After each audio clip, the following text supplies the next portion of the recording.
ducklings, welcome to our year in review. We're talking about what happened in Coronation Street in 2025. And what we thought of it. Yeah, and what we thought of it. I'm Gemma. I'm Michael. And this is Conversation Street, the it podcast. Just in case you didn't Coronation know what Street. you clicked on. It feels like this is the latest we've ever done a year in review, so very sorry for anyone who's been waiting patiently we have to for this. think about it. Well, you know what, I did it. I'm blaming Corrie, I'm blaming Daniel Brocklebank. We haven't had the time recently, have we, to slot it in for a week. But we're here now. And it was just here to spend a couple of hours just having final musing thoughts about what happened in the past 12 months, which was really Kate Brooks' first year as producer, wasn't it? Her first full year. Yeah. So it's an annual performance review. First of how many? I don't know. Good question.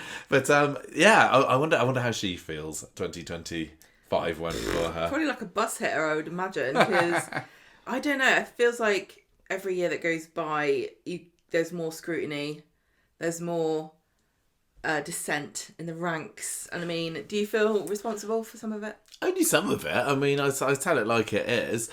Usually, I don't know. It feels like in the press in the past year, there's been fewer Korean crisis articles than there were in 2024. That was just month after month, there was something, wasn't there, in one paper or the other saying Corrie's awful, Corrie's going down the pan. It's like, when's it going to be cancelled? Yeah, once Ian McLeod announced his moving on, kind of, from Coronation Street, it's like it was the gates are open for people to start publicly denouncing Coronation Street. And I don't feel like we had quite as much of that. Is it because the show's in a better state, or is it because, possibly worse, apathy? Yeah, I think that's a good point. I think maybe apathy about hearing stories about how dire Coronation Street is, because they're boring. If you don't watch it, you don't care. Yeah. I mean, I think among the fans there's still a bit of a feeling. I mean, I've read lots of criticism of Kate Brooks' tenure online. Lots of people aren't happy with it, but equally there's been other things that people have really enjoyed, and I think I am somewhere in the middle. I'm being a bit of a fence sitter on this. There were definitely parts of 2025 I really quite enjoyed, and there are other times where I was thinking, what on earth is going on here, or this is just a little on the dull side. So I think this is going to be an episode of mixed opinions from the pair of us, going over some of the big stories and characters and whatnot of the year. I mean, I suppose what a lot of people were hoping for when Kate took over was, a big revolution, a big, here I am, new guard, refresh everything, listening to the fans, things that they don't like, we'll get rid of, bunker down on things that they do like. It reminds me of when we get a new government. Except nobody voted for Kate Brooks. Like we're going, oh well, she should change it the way I want it to be changed. And the trouble is, Ian McLeod is still, I guess, in charge. Well, yeah, it was. He was creative director of Corrie.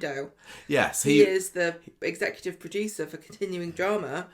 Yeah, this was announced really early on in 2025, wasn't it? Like within the first week of last year, it was announced that although it seemed like he was moving on, actually he's staying there pulling the strings quite hard. And I've got no idea what level of autonomy Kate has got over some of the decisions, all of the decisions, decisions that are made. Obviously she must have some. He's not going to be there, checking and saying, before you hand your work in, let me just have a look at it. It's worth saying that Kate Brooks, Ian McLeod was a producer at Coronation Street with no executive producer because Kieran Roberts left and there was no replacement. No. So it's not new that there's an executive producer that oversees Emmerdale and Coronation Street, but Ian McLeod didn't have that. Well, Kieran Roberts was only Coronation Street, wasn't he? Right. So this is a new position, looking over the two soaps. So he is literally straddling the Pennines and saying, a little bit in this and a little bit in that. So Kate has still got, she has got some autonomy. But also, it's not like he can do whatever he wants. With anything. He is still working for ITV Studios, I guess. Yeah. And as we've learned recently, ITV Studios and ITV The Channel are two different things. And what pressure has been given from either of those two entities to soaps, I really, really suspect and pin everything on some kind of nefarious puppeteer who actually hates soaps, because that's the only thing that really makes sense to me. Is somebody doesn't understand what soaps are and thinks that you can just survey your way out of reducing. I think it's because they're so expensive compared to the relative cheapness of unscripted reality TV, Love Island, Big Brother, Fly on the Wall, Is Essex or whatever. Yeah, exactly. I mean, Coronation Street, yes, it brings in the money. It's still one of the most top performing programmes in the country. Regularly, it's still sitting above the other two soaps, although still that gap is closing. Mm-hmm. Coronation Street has been going down still, so have the others. I mean, I think Emmerdale's quite close. I've not looked at it properly. I think the gap closed quite a lot during Corrie.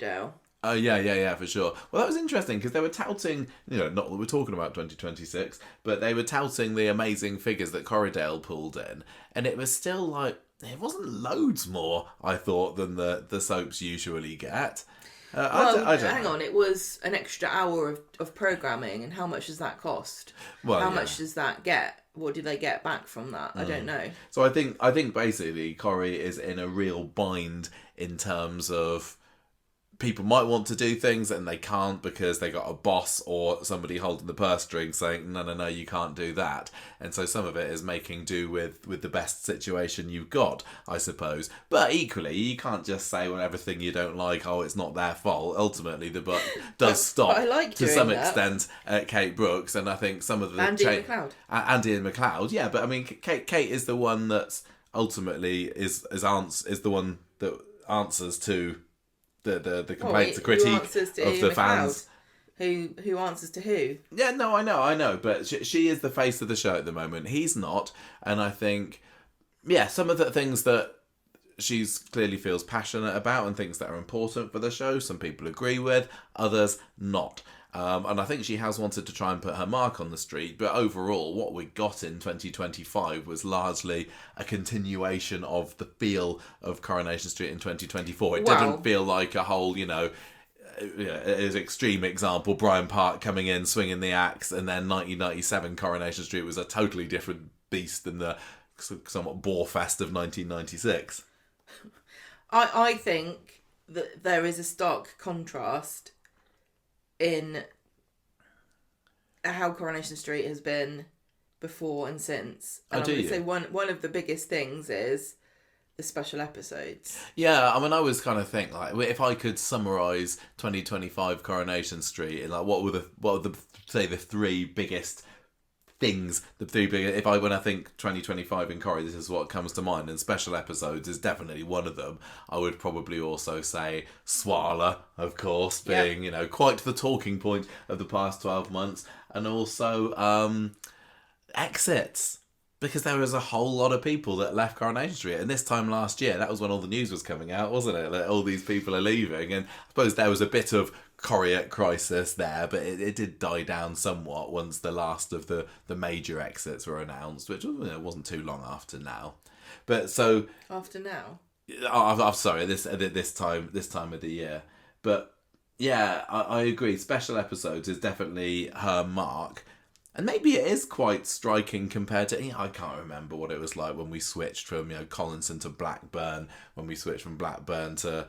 who came after it? That was Ian McLeod, wasn't it? What about Kate? Oh, Kate Oates. How could I forget Kate Oates? The lovely Kate Oates. Kate Oates feels like her era was gritty, drama, and issues, like really pushing the issues. Yes, I agree. Also making herself part of the Coronation Street story and being in front of the cameras and going on television and saying, I've done this and I've done that. And New Kate hasn't done that half as much, has she, as far as I know. I mean, I feel like I would be more of a Kate Brooks, a bit, I don't want to put myself in the spotlight. Well, the role of a producer isn't to be a spokesperson. No, it's but a bit like... It can be. It can be. It's like, my other passion, Nintendo. You got the one of the past Nintendo of America presidents, Reggie Fils-Aimé. He was all there in front of the camera. Like, you knew who he was. He didn't need to. He was just president. He was a man in a suit. But he put himself out there so the fans knew who he was. And then his successor, barely heard from him. You don't know what he was like. So I think it's an added bonus if the producer is out there and you kind of get to know them, kind of. You don't need to know, but it's kind of nice in a way for the fans to know a little bit more about what makes the producer tick. And I think that, Kate Brooks, she's done a few interviews at the Corrie Press Day. I don't know whether she's ever been on TV. Maybe she thinks that her work speaks for itself. Yeah, there's quite no possibly. wrong way of doing this. No, there's not at all. There's no wrong way of doing it. I think Corrie doesn't really have a spokesperson unless it's going to be the producer. But I will also say that before Kate Oates came along, I don't really remember I don't know what any of them looked like. I couldn't tell you. I'm sure you remember Stuart Blackburn's hat. I remember he had a hat, so I don't remember anything other than that. I barely know what Ian McLeod looks like. I know what Kate Brooks looks like because I've met her. Yeah. So I think that Kate Oates was a bit of an anomaly. I know exactly what you mean. Yeah, and I don't want anyone to think I'm criticising Kate Brooks for not appearing on television and talking about stuff, because I'm not at all. I'm just noting it as a difference. Mm-hmm. So when she came in, there were some of the talking points that people were saying, I hope that this gets addressed. Yeah. I'm a bit fed up of this. Maybe it's worth kind of looking and saying, so did she? Did she not? I mean, it's been a very long time now that people have been saying too many police and hospital scenes on Coronation Street. We were definitely saying it this time last year and a year and a half ago. It's no longer, if somebody says, I feel like I'm watching The Bill, it's like, all right. You're not the first person to have said that. We all think the same. We can't say that there's been any change for the better there, can we? Well, didn't that Reddit post say that the hospital was... It was very much... Yeah, there was this great post on Reddit a couple of weeks ago where people had tracked every location that had been used on the show in 2025. And I think, was it the police? I thought it was the hospital that was in the top 5. I can't remember. I think that's what I just said. Oh, did you? Oh, sorry, I thought you said police station. Yeah, but equally, the Rovers was also there as well. So on the flip side, people had been saying, where's the Rovers? Not enough Rovers. We want more life in the Rovers. And I'm going to kind of tentatively say things are looking up there, and they have done. There's been this gradual improvement over the past year, don't you think? Yeah, I think that one thing you've got to remember as well is that they must have known that they were going to get a new family in the Rovers once they knew that Sally Ann Matthews was leaving, and that they decided obviously that they needed to transition between the old and the new. They would have realised that they had to introduce this family and that this set would be used a lot, and they'd have to gear the stories up to heavily feature them at the end of the year and that set. What do you do when you know that? It feels like they just went, okay, we'll just disengage with the Rovers and not really make a big deal. Like it felt as though the Rovers was heading for a reckoning since the brewery started meddling, and then Daisy and Jenny stole Stephen's money, and then the whole lot of them got kicked out. All of that felt like would have really logically led into Jenny not being in the Rovers anymore and a new family coming. Yeah. But it felt like it all had to go in the fridge. Well, exactly. To stop it melting. Throughout 2024, we saw very little of that. That what we were expecting as the grand rebirth of the Rovers never really happened. It was a bit of a flub. Jenny and Daisy at each other's throats never really happened. The money stealing was just quietly pushed underneath the carpet. But it came back this year, and fair play to them. They could have just kind of hand-waved it away, but they did, as part of Jenny and Daisy's leaving story, revisit that stolen money. It just felt very clumsy and chaotic, and it did, but at least not planned as a transition. Who knows what the original plan for that was, because it was a year and a half roughly between the Rovers originally closing, Henry being in it, and then eventually coming up again. I think it was a year and a half, and I think it must have been a case of we'll deal with that when they get there. It was nice that we got Christina back involved in it. Having Glenda be the manager was just absolutely glorious. That was a real golden period over summer, wasn't it? Having Glenda there, I mean, would she make a good landlady? I don't know, but as a temporary manager, tell you what, she kicked Billy Walker out of the water, and whoever else has taken on that mantle. I don't know about what's her face? Maureen Lipman's first of all, Lillian Spencer. That was pretty good. But yeah, Glenda there, all singing, all dancing, karaoke, drag night. That was class. I really, really enjoyed that. And maybe just having a short stint of it was all it needed before it had a chance to grow stale. Yeah.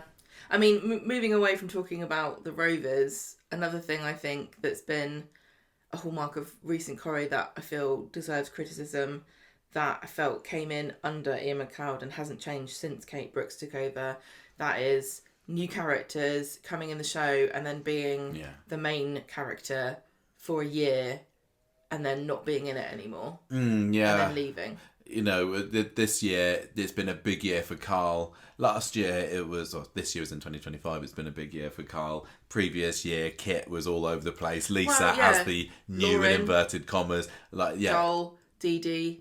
Well, Dee Dee's gone. I mean, that kind of shows that, you know, sometimes if you work them too hard, maybe they want to get out. Lisa, Betsy. Yeah. You know, these all characters, and some of them are incredibly popular, but equally not somebody that you would know who they were if you were flicking through channels and you hadn't watched Corrie for a year. You'd wonder what the hell was going on. Yeah. I mean, but on the flip side, you know, we also did get Kevin in the top, in the top 10 characters this year. Debbie, obviously. I mean, new-ish, but not really. I don't know how recognisable she'd be to... But at least, you know, it was good that we had Debbie, because we, as a fandom, all adore Debbie. Do you reckon was it she pre or post COVID? I think it was 2019 she came back into it. 6 years. Yeah, but I think she came in for a little stint and then came back for a little stint after a year maybe. So it was, mid-COVID. But I know what you mean. It feels like characters come in, they have their thing, give it a shake about a bit, and off they go. Yeah, because I can't see about that. I can't see Carl and Theo lasting that much longer, to be honest. I feel cynical because it feels like they're just getting people in who they don't pay as much, and I feel it's really mean to say that, because I think they deserve to be paid the same as the other William Roach, especially when they're shouldering huge storylines and they're getting chucked into intense scrutiny, not just because they're a new character, but because they're in it so much, they're so frequently in the show, and they're also normally involved in quite controversial storylines. Yeah. You know, like Lauren's kidnapping and possible murder, that was huge. You had Dee Dee with her maternal the treatment of black mothers in hospital, very controversial storyline. You've got Lisa, who is one half of the biggest and I would say also controversial storyline with Carla being in a relationship with a woman, which obviously caused a lot of discussion online, a lot of it negative. These actors are coming in and they're kind of having everything chucked at them. It does feel still like a lot of the old guard we're just not really seeing enough. Where's Maria? Where's Gary? What did Maria and Gary get up to this year? Gary got clonked over the head by Lou, spent a few weeks in hospital as a mystery patient, as a bit of a John Doe, and nothing since. Maria, again, next to nothing. Leanne and Toya, granted, they were right up there in the top 10 in 2024, weren't they? Yeah. But yeah, they were, I think, out of all the kind of main characters that you might expect you would feature somewhat heavily in a year, I think that they had some of the lowest episode counts at all. I think I've got it down here. I'm just having a quick scroll through my notes somewhere. Where are they? So Toya...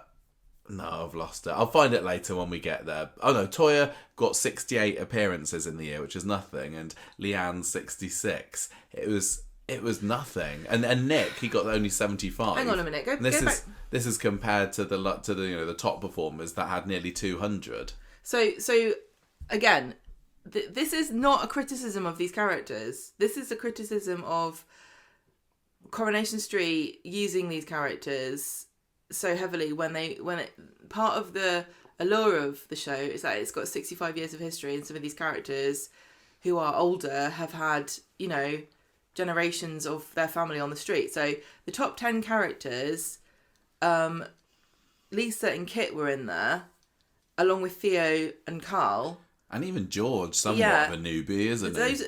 And even the old, you know, the old guard, You've got Abby in there, who's kind of new, and also Debbie. Yeah. So really, out of the proper old guard, you got Kevin, you got Todd, Carla, yeah, of course, Kevin, yeah, and then that's kind of it. And even Todd is, new Todd, isn't he? So yeah, I mean, there's nothing wrong with these characters. Like I keep saying, I don't want anyone to take this as a criticism of these characters. No, because they've come in and they've really been engaging and had fantastic storylines, and they're all brilliant performers.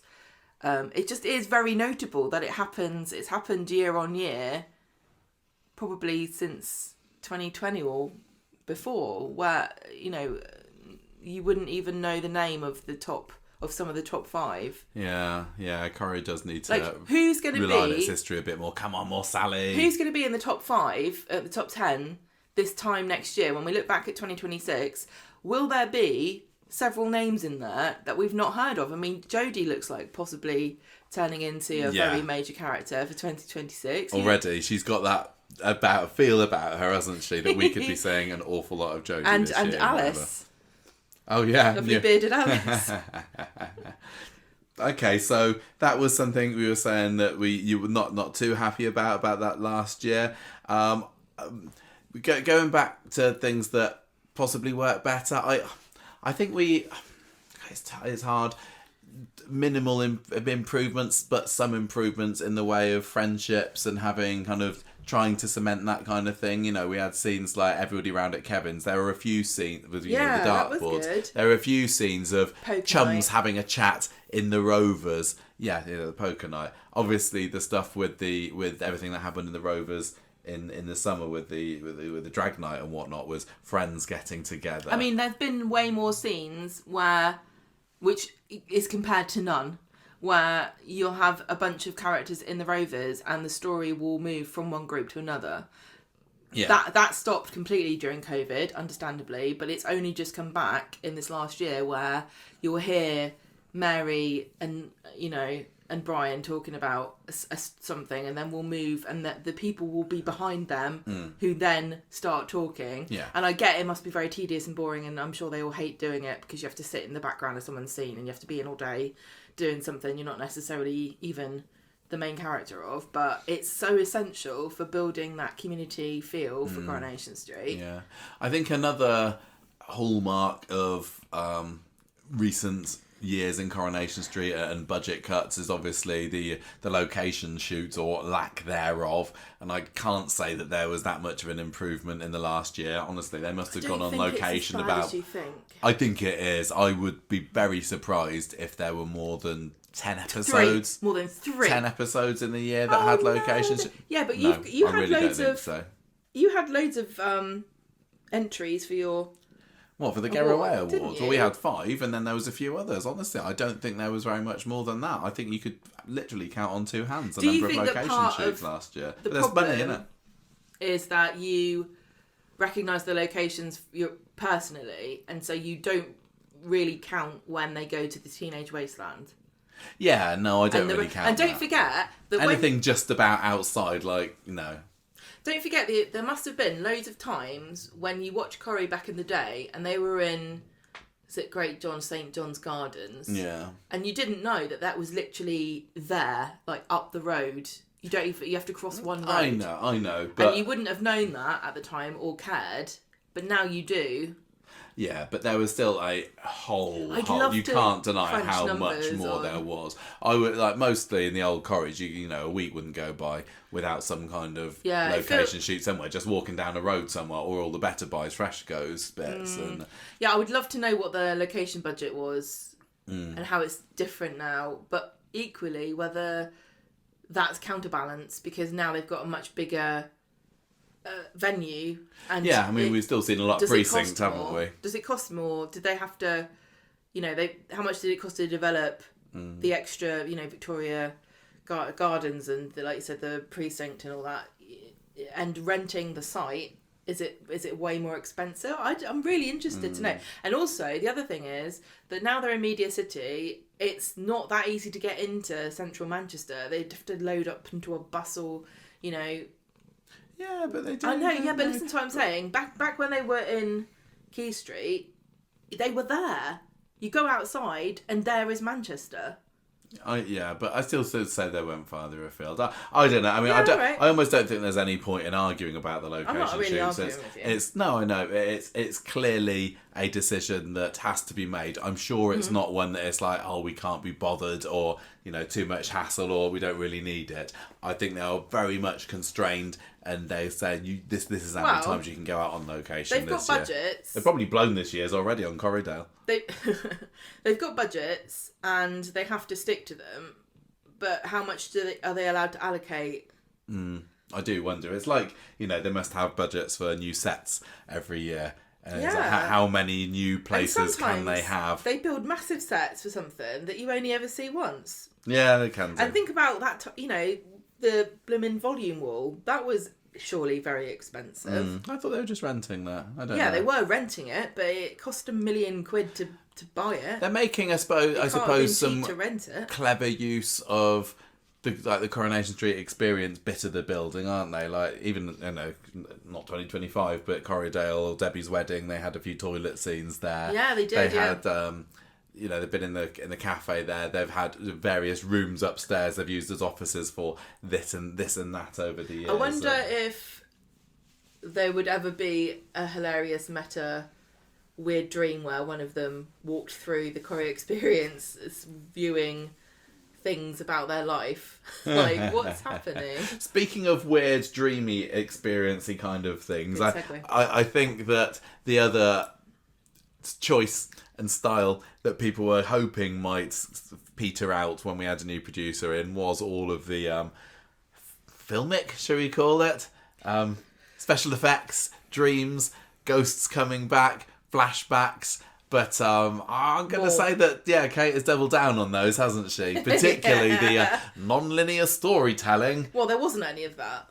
I don't know. I would say that wasn't even an Ian McLeod no. thing particularly, was it? Imran's death week started with a flash forward. It did. But it was very few and far between. It's not like, we're getting them every week or anything at the moment. But the fact that we've had in the past year, we've had two episodes dedicated to flashbacks with the Kit and Mick one and Maggie's, although that was a bit of a something or nothing, wasn't it? But various ways. And some of it's worked and some of it hasn't. I mean, Nathan's death was amazing at the beginning of 2025. Yeah, the flashbacks was a device that had never been used in Coronation Street, and it got used twice. Yeah, but other ways of playing with time, I think. Yeah. I like that. I think I've kind of got used to it. I think if you were to have asked me 5 years ago, what would you think if they did that? I would have just said, no, it's not Corrie.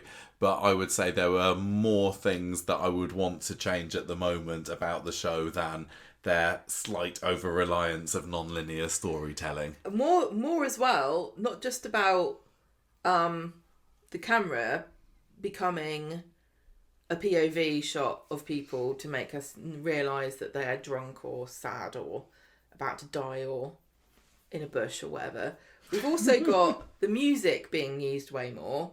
And it's happened over the last few months. Yeah, not way more, but more. It's infuriating. I hate it.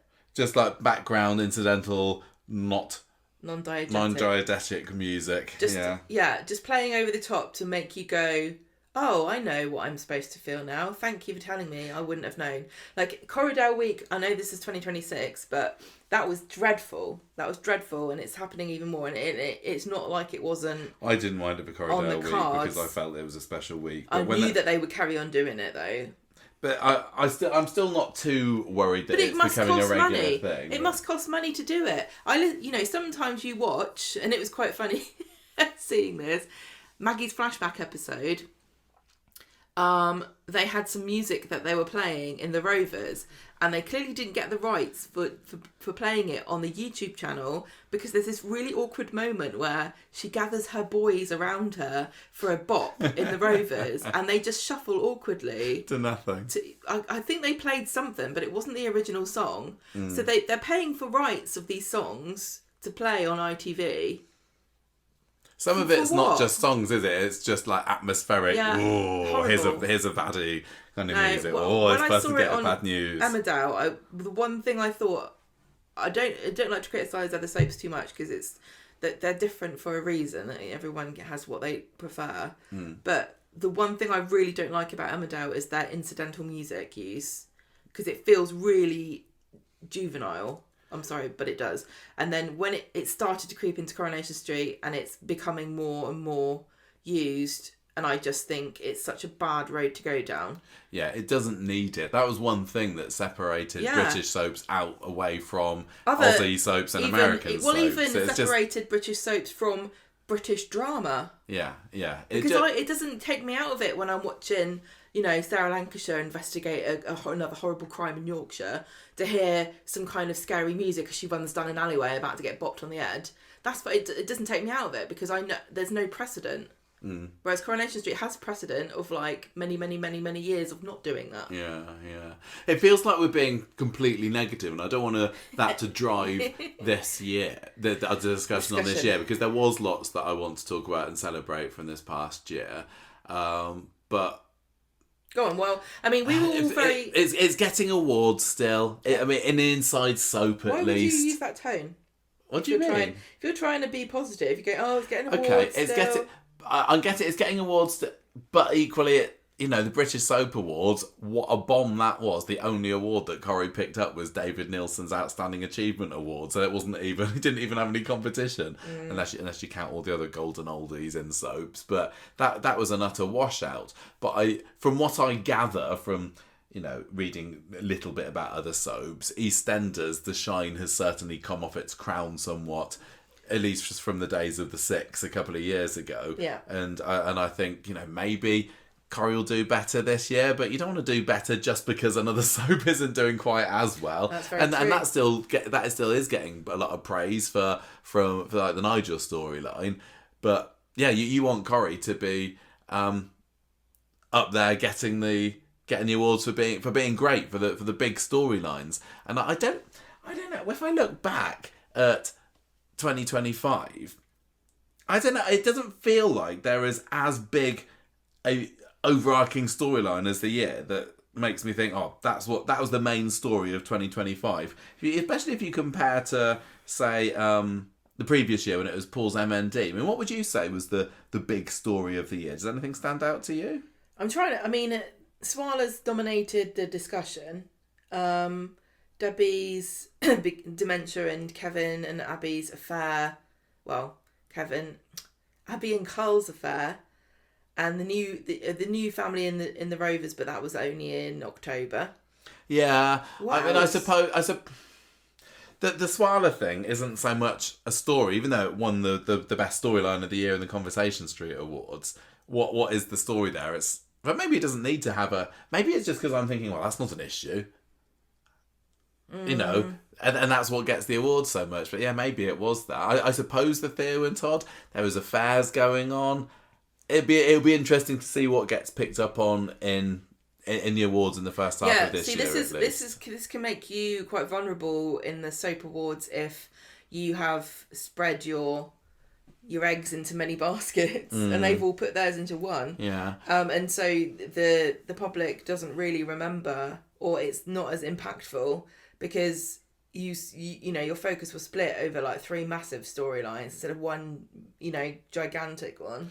Yeah, but it just, to me, doesn't feel like anything was absolutely massive. Well, the Swarla stuff went all the way back to Mason's death, really, because they were investigating Becky, and that was, Lisa was on the case all the way back there, and it just kind of has been buried under lots of confusion and uncertainty, and now just utter.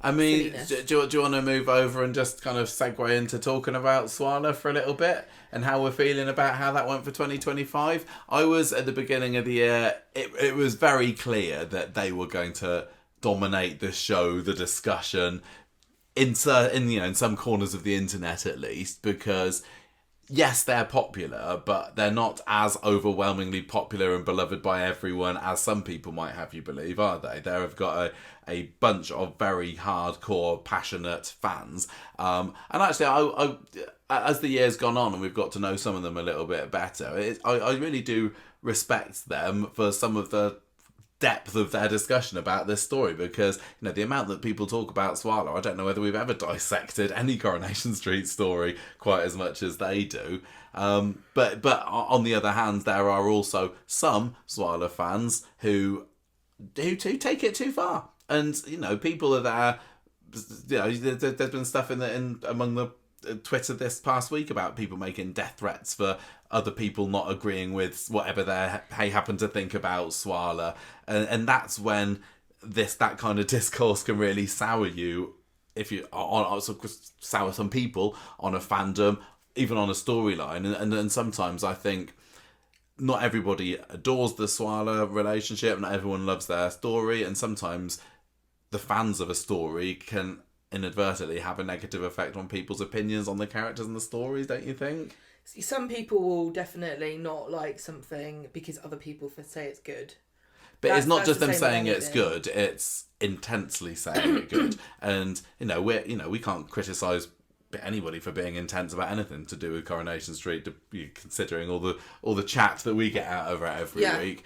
But I mean, there's an incredible depth of feeling and a lot of very justifiable emotions that are tied up with this storyline, and it feels as though it's really come to a head where lots and lots of Swarla fans are not happy with certain very big decisions that have been made, and I really saw, it really felt like they were very united on Lisa and Carla at the beginning of this time last year, and now it feels as though it's fractioned. And there's a lot of infighting, it feels like, going it's also, it feels like more obvious that there are Swarla, there are Lisa fans and there are Carla fans, and now they've broken up, they're all kind of fighting with each other, and it's really sad to see people getting mad at each other. But it is good that there are some passionate fans, because Corrie wants people talking about it, and I think they have driven a lot of the discussion in the fandom about Coronation Street, haven't they? And also, I think a lot of Coronation Street's awards that they have won have been related to Best Couple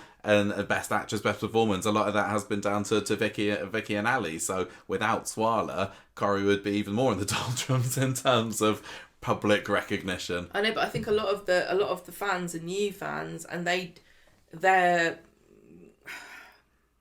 a bit disillusioned because the way the story is being told is not what they had come to expect, because it is a soap and it's an ensemble story about many, many people, and I'm not surprised at all about what's happened with Becky and what's happened with Carla and Lisa, because I've seen it happen a million times with other people on the show, whereas some Swarla fans, even people that have been watching the show for a long time, thought that this story would be different because it is so meaningful and important to them, and also because of what they've assumed that Coronation Street feels about it. Through whatever reason why they've decided that. Some of it's to do with commentary from people on the show, some of it's to do with things that they've inferred from the the status of people on the show, or how the story's being told, and the fact that it's the first female, two women buying a house together on the street, a gay women couple, possibly the first successful lesbian marriage, wedding on Coronation Street. Wedding. It feels like it should be handled in a slightly different way. Some people have been saying about representation and how important it is to them, because of it being representing a minority group, and obviously representing their own experiences, I suppose. But I don't know. I don't think just because they are a lesbian couple, I don't think that means they have to be shown to have a perfect life. They don't have to, no adversities, strong through it all, because nobody on a soap is. So you're right. I think we all know that. I think that it's clear that they're gonna get back together and stay together. But to have no bumps in the road at all, you won't be in the show if you don't have any. No, and I'd rather the characters and the plot came first over representation. It's a bit like the issues, isn't it? Should Corrie be about issues or story? People say story, so... Yeah, but media and fiction has been about people like you for centuries. I'm not being rude to you. I'm just pointing it out. Like, you've not been starved of representation. I know. I am the token white male of this podcast. If you want to read a story about yourself, there are millions of them, and there's probably a story about somebody exactly like you. Whereas if you're a woman who wants to have representation on the screen about somebody like you, you don't have very many options, and the ones that you do see are often very tragic and quite problematic. I get it. And not written by people like you. You know, like, how many stories are written by gay women for gay women who are on mainstream television? And then when you get something special like that, and it's really different when when it feels like it's representing you. And I don't know, I am not in this situation. I can only empathise with, for example, I'm not going to say specifically because I don't want to I don't want to get too personal, but a story that very, very, very much mirrored something that was happening in our lives, happened on Coronation Street not that long ago. And I was infuriated because it was just handled so really poorly. And it would have annoyed me anyway, but because it was something that felt personal, I was even more upset. And I didn't understand why bother doing it if you're going to mess it up and make it so unlike reality. Yeah. Like, it's really, it kind of feels insulting. And I know people have taken some of this quite personally. They have, and I think one of the other reasons why people have taken umbrage with where the Swarla story went, especially in the second half of the year, is because it's really stretched credulity and reality, with Becky coming back from the dead, as it were, and lots of secrets and unanswered questions, and we just having to really stretch the boundaries of how much can we believe would actually happen. But it's like something fantastical has to happen in every story, no matter how grounded it is. So this was such a fantastical element of what could have been a very simple story. The same that's kind of happening with Debbie's dementia, where you've got this guy who's on the run from the German mafia, shacking up with his, and he's secretly his mum, and he didn't really, Could it have been a story about a woman struggling with dementia, just that? Could Paul's M&D story just have been that, and not had people with secret laptops selling and...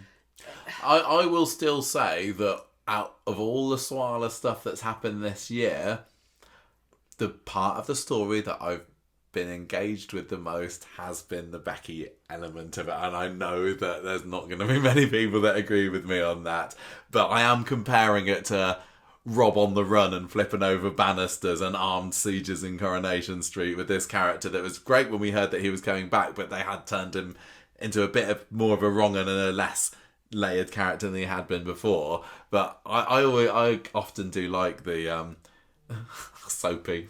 I know that's a really bad word to use to describe it, but when it all gets a little bit melodramatic. So I've enjoyed that. I've enjoyed the chaos that Becky's brought from the street. I've known that Carla and Lisa would get back together again. Not that we were told. I was going to say, I don't think that you're that invested. I don't think I'm... It wasn't like you were going to watch it and go, well, I can only enjoy this if Becky doesn't ruin them forever. No, I'm not as invested in Carla and Lisa as many others seem and that's to fine, be, but I like them. But we're not a couple, are we? We're not. I don't watch Coronation Street for the romances and the relationships. I find them quite boring. I don't always. I mean, when Imran slept with Abby, I was quite outraged at that. When he was still going out with Toya.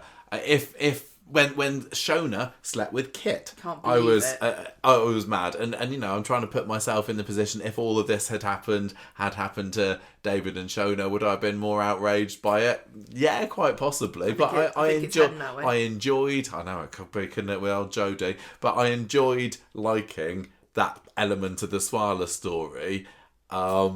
Just for the silly, cheeky impishness of Becky, and again, knowing it was going to be a temporary thing, they were going to get back. Although, I definitely think that the Swarla relationship, they'll probably will paper over it, it will be back to normal. But in real life, it's something so huge has happened here. It's never going to go back to being as perfect, for lack of a better word, as it was before. Because Carla was kept hostage in a cupboard and then left to die in a shipping container. While Lisa was Well, it doesn't even away. matter what Lisa was doing. Nobody is she didn't even go to hospital for any length of time. So they went, yeah, check your kidney, it's fine. I know. Did you know you've got 3? It was ridiculous. But I don't know. She got 4 now. She got 4. I don't know how many kidneys she's got stuffed in there. Would you say on the whole you enjoyed the Swarla stuff this year? Or did you have a favourite bit? You know, we had the moving house part, we had the kidney drama, we had the hostage, we had the Becky bit. I think I enjoyed the chaos of Becky coming back. I'm not going to deny it. I love villains are my favourite part of soaps. And I think that does make a big difference to us. We do like a villain. Yeah, I think some people just hate them. Apart from Carl, but yeah, yeah.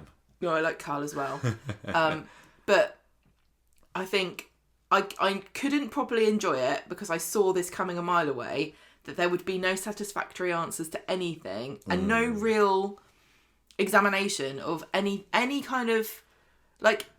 Becky didn't even find out that Betsy used the money she left her to buy a kidney for Carla. That would have been hilarious to have seen that play out and have Becky find out, and there was just no time for any of it, even though it felt like we had the same scene about 1 million times of Carla saying, Lisa, could you get rid of this woman? And Becky coming in going, oh, your doorbell doesn't work. We had that scene about 5 times. I know. There's no answer to any of it. There were so many... They crafted this really meticulous beginning of a story, and then they just went, no, it's none of your business what happened at the end. She's in prison. She's in prison now. Off she goes. But I mean, there is still the speculation that she's going to die in prison. Obviously, Lisa and Carla need to get married at some point this year. That's going to be easier if Becky is dead. I don't know. I like Becky. I think I really liked Becky. I think there's still so much potential. Sorry. I'm not sorry.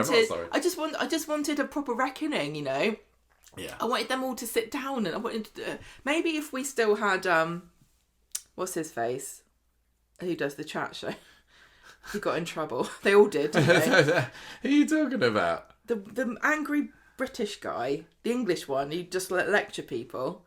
I don't know who you mean. Well, the chat shows where they go, oh, my wife came back from the dead. And Jeremy Kyle. If we had Jeremy Kyle still on the case, we'd have this sorted out and we'd all know, we'd know everything. Yeah, no, true, you're right.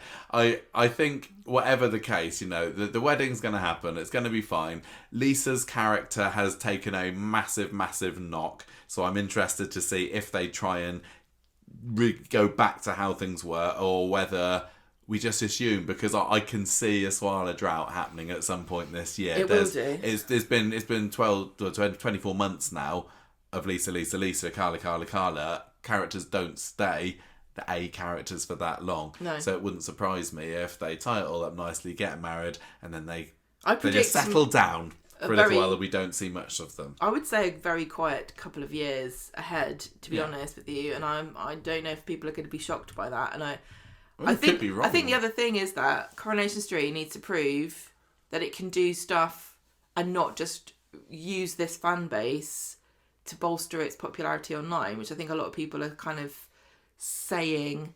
I think that's quite a cynical thing to say. I think I'd say the same thing. I do think they're using Swarla to they know that it's going to be massive. They saw what happened with Vanity. They saw Rob Ron. They wanted something like that for Corrie. They picked 2 really fantastic characters to do it. 2 brilliant performers. They've thrown everything at them, and it's not really out of the blue that I said Jeremy Kyle, because they took something that was very serious and natural and real, and they turned it into a Jeremy Kyle show at the end. Yeah. Everything got very out of hand. Let's move away from Swarla a little bit. Do you want to stick with some of the stories or some off screen stuff? Because it feels like there weren't as many kind of big Corrie news things to discuss this week. I was kind of having a browse this past year. I was looking through the cabins briefly the other day, and a lot of it was awards for this, awards for that, and not a whole lot going on. Not enough big things. I think the biggest development in terms of this is new for Coronation Street this year. You got the audience with Coronation Street. That made a big splash. And I'm really, really glad it did go down well. Because that could have been in a world where people are still a bit down on Coronation Street, it could have been a flub. And it actually was absolutely fantastic. We went to 2 of the shows, and wouldn't surprise me if they do it again. Sharon hosting it was amazing. They had the likes of Amanda Barry, Barbara Knox, William Roach alongside some of the newer guard as well. It was so lovely to see Coronation Street up in lights, especially outside the London show. It's like, it feels important again. Yeah, that's true. It feels culturally relevant. Yeah, just for that little bit. So I really want to celebrate that this year. I think one of the other things that was big this year in Corrie, for some people at least, was when they started putting the episodes on YouTube. Now, it was late 2024, I think, when they first started uploading them at 7 a.m. on ITVX. But this year, YouTube early uploads. I mean, I still will... I'll die on the hill of they shouldn't have done it. They need to keep it on at 8:30 or whatever time it's going to be on, and that's when the premiere is. But that's by the by. But yeah, I think that the YouTube uploads has definitely been good for expanding the audience and convenience for a lot of people, even if for me it's not been personally a good thing. Although actually, I will say that if I've ever wanted to get screenshots of an episode, I can do that a lot better with them being uploaded on YouTube because ITVX doesn't let you do it. Would you and has it kind of affected you in any way at all? Thoughts on the YouTube uploads along with ITVX, or has it not really made much of a dent? I think it's a really smart move from their perspective because, when you're talking about how do people watch things, there's a generation of people now who just don't watch television. They watch YouTube. Yeah, YouTube is their TV. And when you talk about a lot of optimism of 2025 was fueled by, don't worry, in 2026 they're going to change because they're going to move to half an hour That episodes. was the big news, wasn't it, early on in the year? Yeah. And I think a lot of our hopes and dreams were pinned on this, going, once we get to that it will be fine, once we get to that it will be fine. You're right. But I also think that part of the reason, and I don't think we've ever thought about this or discussed this before, part of the reason they moved from hours to 22 minutes is because it's more YouTube friendly.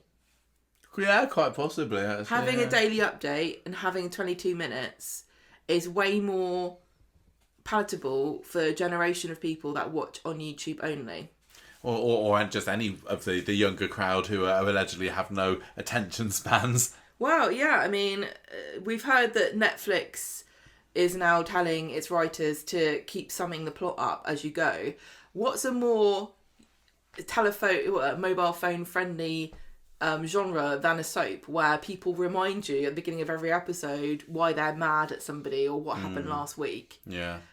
It's kind of a perfect solution to losing viewers from terrestrial television to make your show YouTube friendly and then whack it on for everyone to watch across the world. But the only thing I will say is that it doesn't look like the numbers are massive for Corrie. It's still getting 60,000, which is nothing. It's nothing at all. It's not like kill for that on our channel though. Well, I mean, we've had more than that before on one video. Maybe one video is top. I know, but that's really nothing. No, I know, but at least it's another way. I think at the beginning, I think you could watch them abroad on YouTube as well, which is handy. But I don't think you can now. I think it's possibly location locked. I think I'm right in saying that. But YouTube is a lot easier to download and reshare out. YouTube is easier to download and reshare elsewhere, isn't it, than maybe some of the other streaming platforms.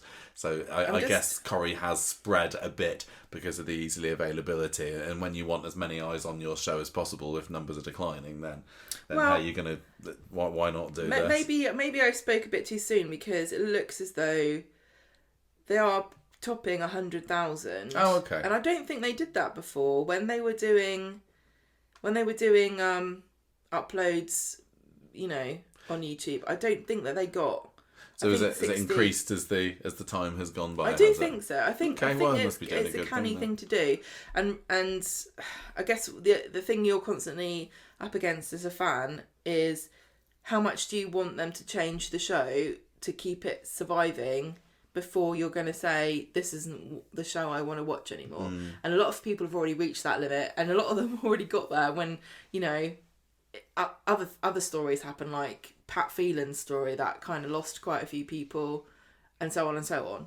Every time they change or do anything different, the risk is losing.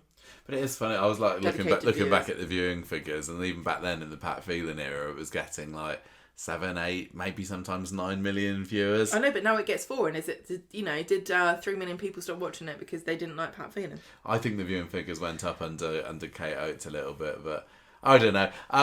Right, okay, so let's talk about special episodes, because you said that was something that stood out to you as being a major hallmark of 2025 Coronation Street.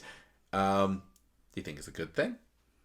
You enjoying it? It's a good thing. Good thing, bad thing? I think mixed.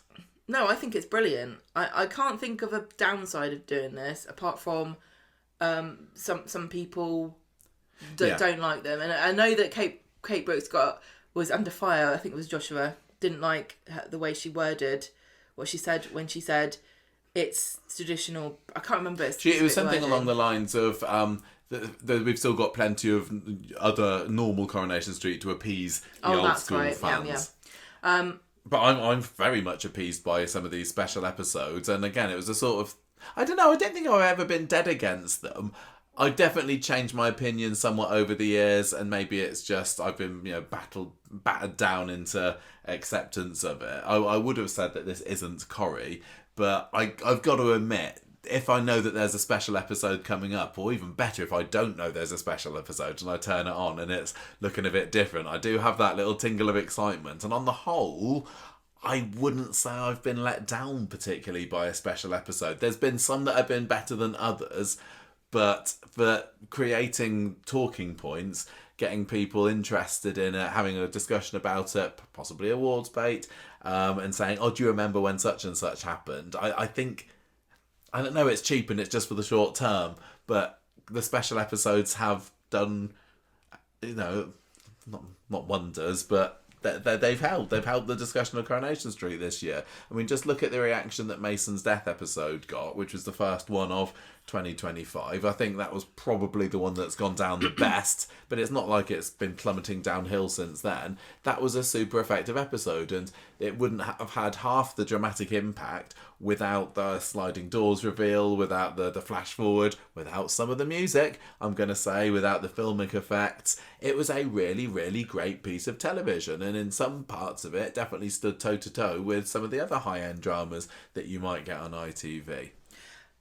I have a very different perspective on this than you do, because I don't see this as... I never thought of this as a challenge. A special episode doesn't feel like un-Corrie to me. And I don't know how many people actually listen. Lots of people don't listen to the end of the show that we do, the weekly show. Maybe more people will listen to this, but I did challenge the idea. Kate Brooks said that this is not a traditional way, not traditional soap, and I really, really don't think that's true. I think that Coronation Street has been doing special episodes, and that was one of the things that made it such a special show back in the 60s. And I used the example of Ida's death, who's Ken Barlow's mum, who went missing, and we got to follow the police inspector who was trying to solve the mystery of who this woman was, who had been killed, etc., etc. But I also realised that there were many other special episodes. We had when they went to Blackpool, we had the coach trip episode, we had when they went to Blue John Mines. All of those episodes felt like they would be a kind of very special episode now, where you just follow one storyline and everyone's united. And like the Blue John Mines is a really good example, because they all went on a trip, everybody split up and they had different things happen, and then you get Irma and David get engaged, and that's like the special thing that happened in that special episode. Yeah, and yes, they didn't have extra music and they didn't have filming effects, but you're right, some of them did still feel standalone. But can I say they did have an episode where they had that, because they went to Blackpool and they didn't have the sound. They lost the sound, or they didn't record it properly. And so you've got this scene where it's just music being played over the top of do like Ina Two Side to Sharples Seaside. and Minnie looking at saucy postcards or whatever happened, and that's weird as hell. We also had that very weird episode where Elsie gets married and she's wandering around in the gardens and they're playing some kind of weird Spanish ballad flamenco music when she's about to marry Steve. Yeah, there are so many moments in Corrie where they've done stuff like that in the very distant past of the show, the very inception of the show, and I think the big problem is that for probably a good chunk of 40 years in the middle, they never did anything like that. Maybe I'm wrong and they did do more stuff like that, but these special episodes never felt like a challenge or like something that Corrie shouldn't do.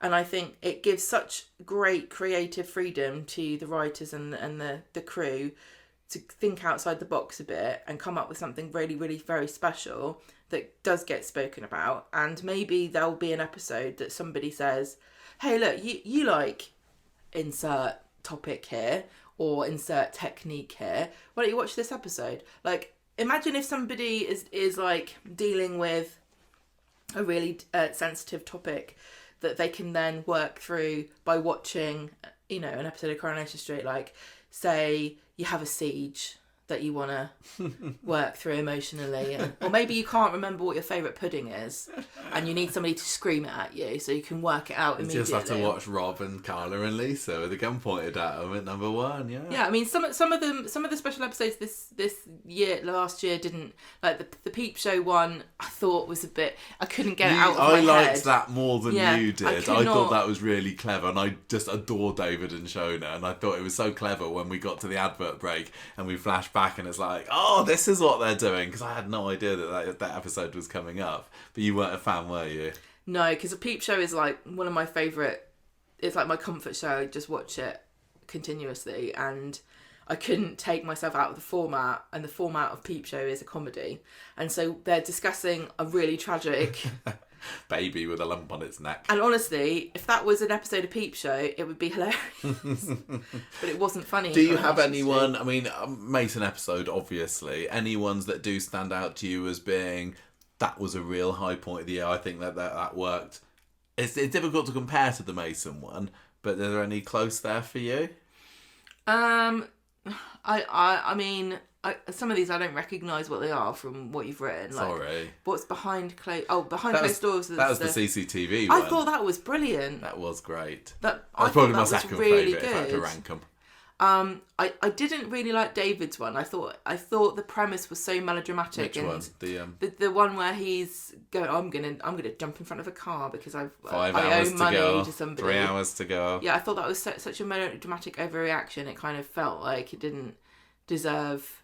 That was just, I think that was just the idea of the story of him deciding to get away from these unseen gangsters. Flippant unseen gangsters this year. That's the theme of 2025, I know, it's like isn't Corrie it? It's not Curtis's lot, it's Harvey. I can't believe how many times Harvey was name dropped as this mega threat at the beginning of 2025, and we didn't see hide nor hair of him. And Curtis. Yeah, well, yeah, Curtis. We don't even know what he looks like.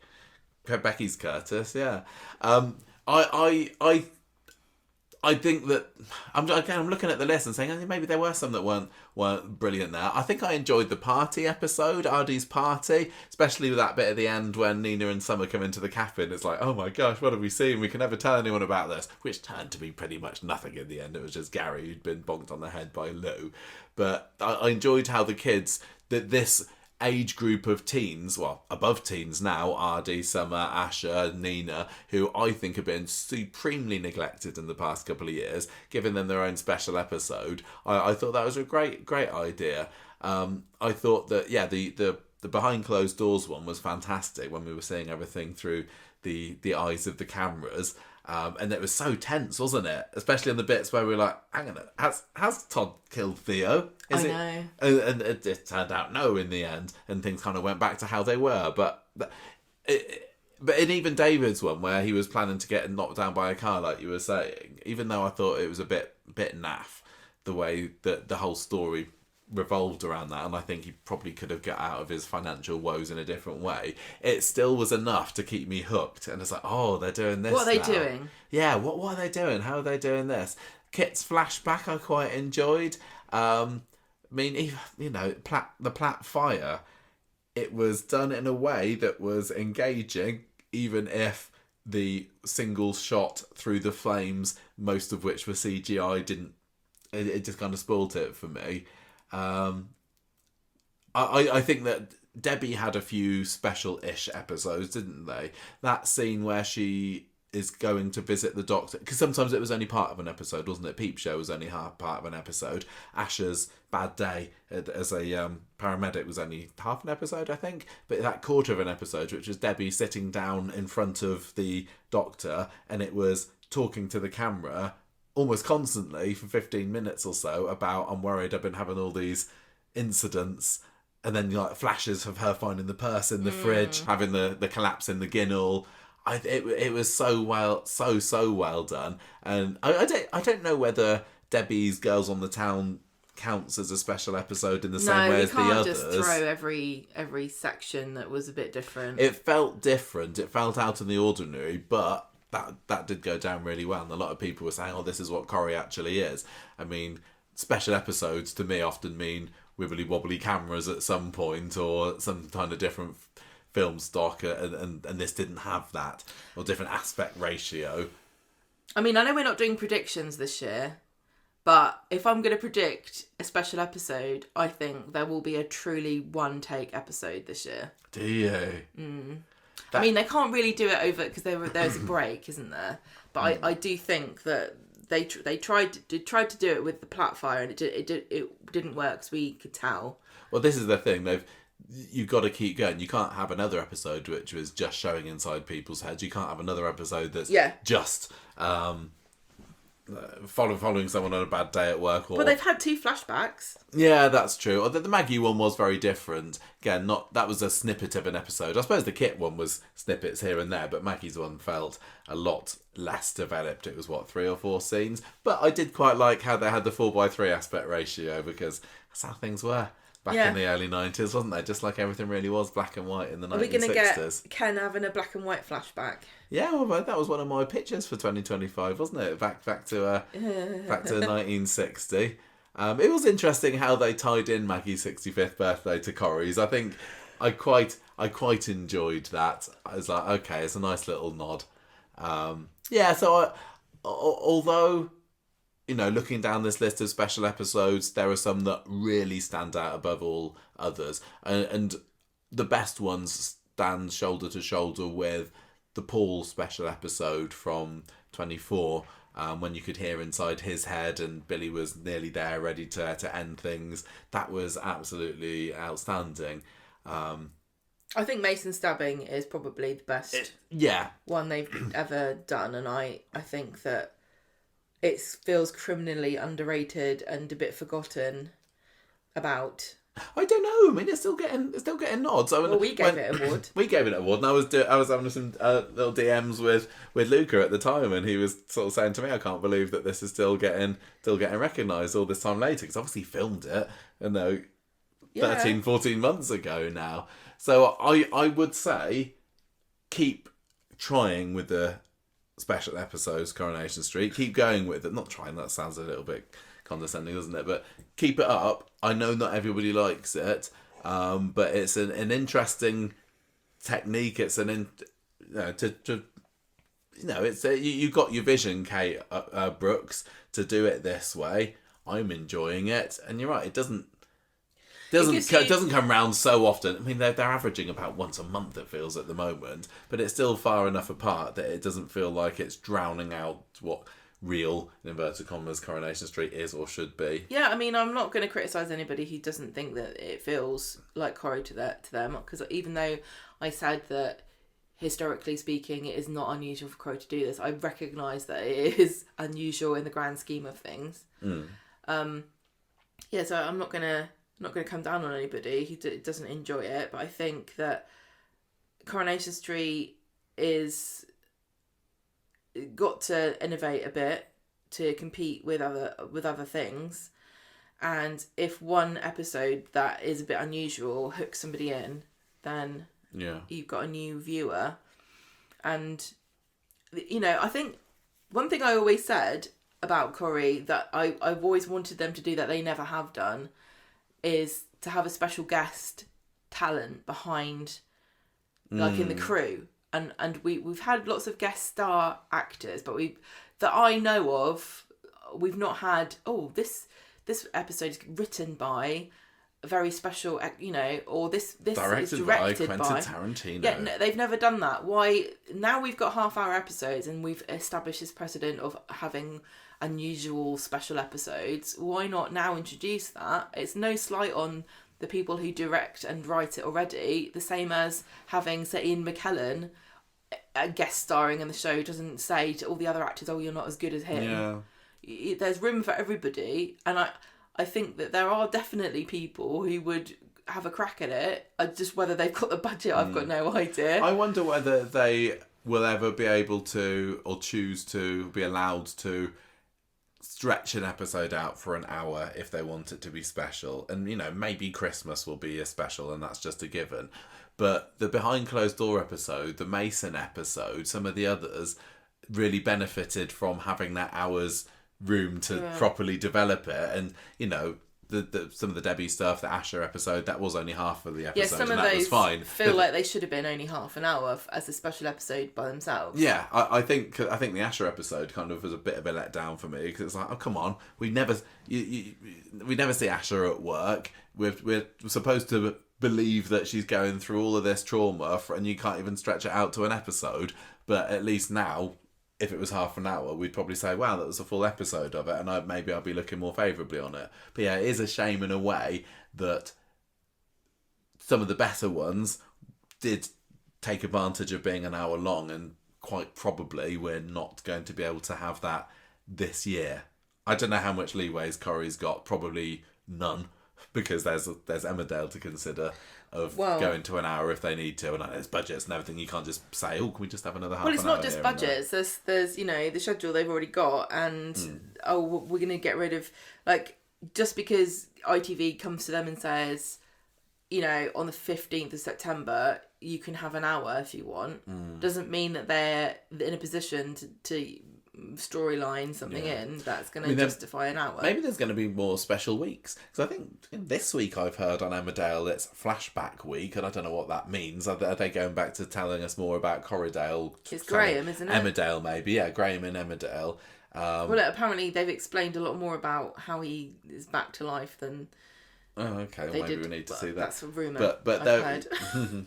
But yeah, maybe we'll see more special weeks, because they want to do something that's longer than half an hour, and you can't make it an hour. I don't know. Well, I guess that remains to be seen, doesn't it? As I said quite a while ago now, at the beginning of the episode, 2025 to me, special episode, Swarla, exits. And this was the big talking point 12 months ago, wasn't it? Because it felt like you couldn't have a week go by without some newspaper or online blog or whatever splashing the article that another Corrie cast member had chosen to leave or been axed from Coronation Street. And it was quite kind of panic stations. Do you think... It was so annoying. How are you kind of feeling about it now things have settled? Because a lot of them were in the first half of the year. We had Jenny, we had Dee Dee in the second half of the year, but a lot of them were, up to the summer, weren't they? Was it as bad as we imagined it to be? Did it just feel like a constant revolving door? What are you talking about? What annoyed me was people going, they're all leaving because they hate Kate Brooks, it's rubbish, the whole thing's tanking, get out what you can, they're all leaving, rats leaving a sinking ship. A lot of these people had already decided before Kate Brooks was even hired that they were going to go. Yeah. And some of them were her decision to get rid of. Well, Craig was, and Colson Smith was very open on his podcast about talking about the experience of being axed. A lot of the other ones seems like it was, it's what we call it, isn't it, in Soapland? Booted. I think a lot of the other ones were genuinely a decision from the actors, or a mutual agreement that the character had run its course between the actor and... Yeah, I mean, we're not going to speculate about it, because it's all down to the individual to disseminate what they want about how they decided to leave. I think that there was a period in the spring where it felt like it was one after another. I'm thinking like Craig, Eileen, Daisy, they all felt like they were a quick succession, weren't they? And I think that did have an adverse effect for me on Craig's death.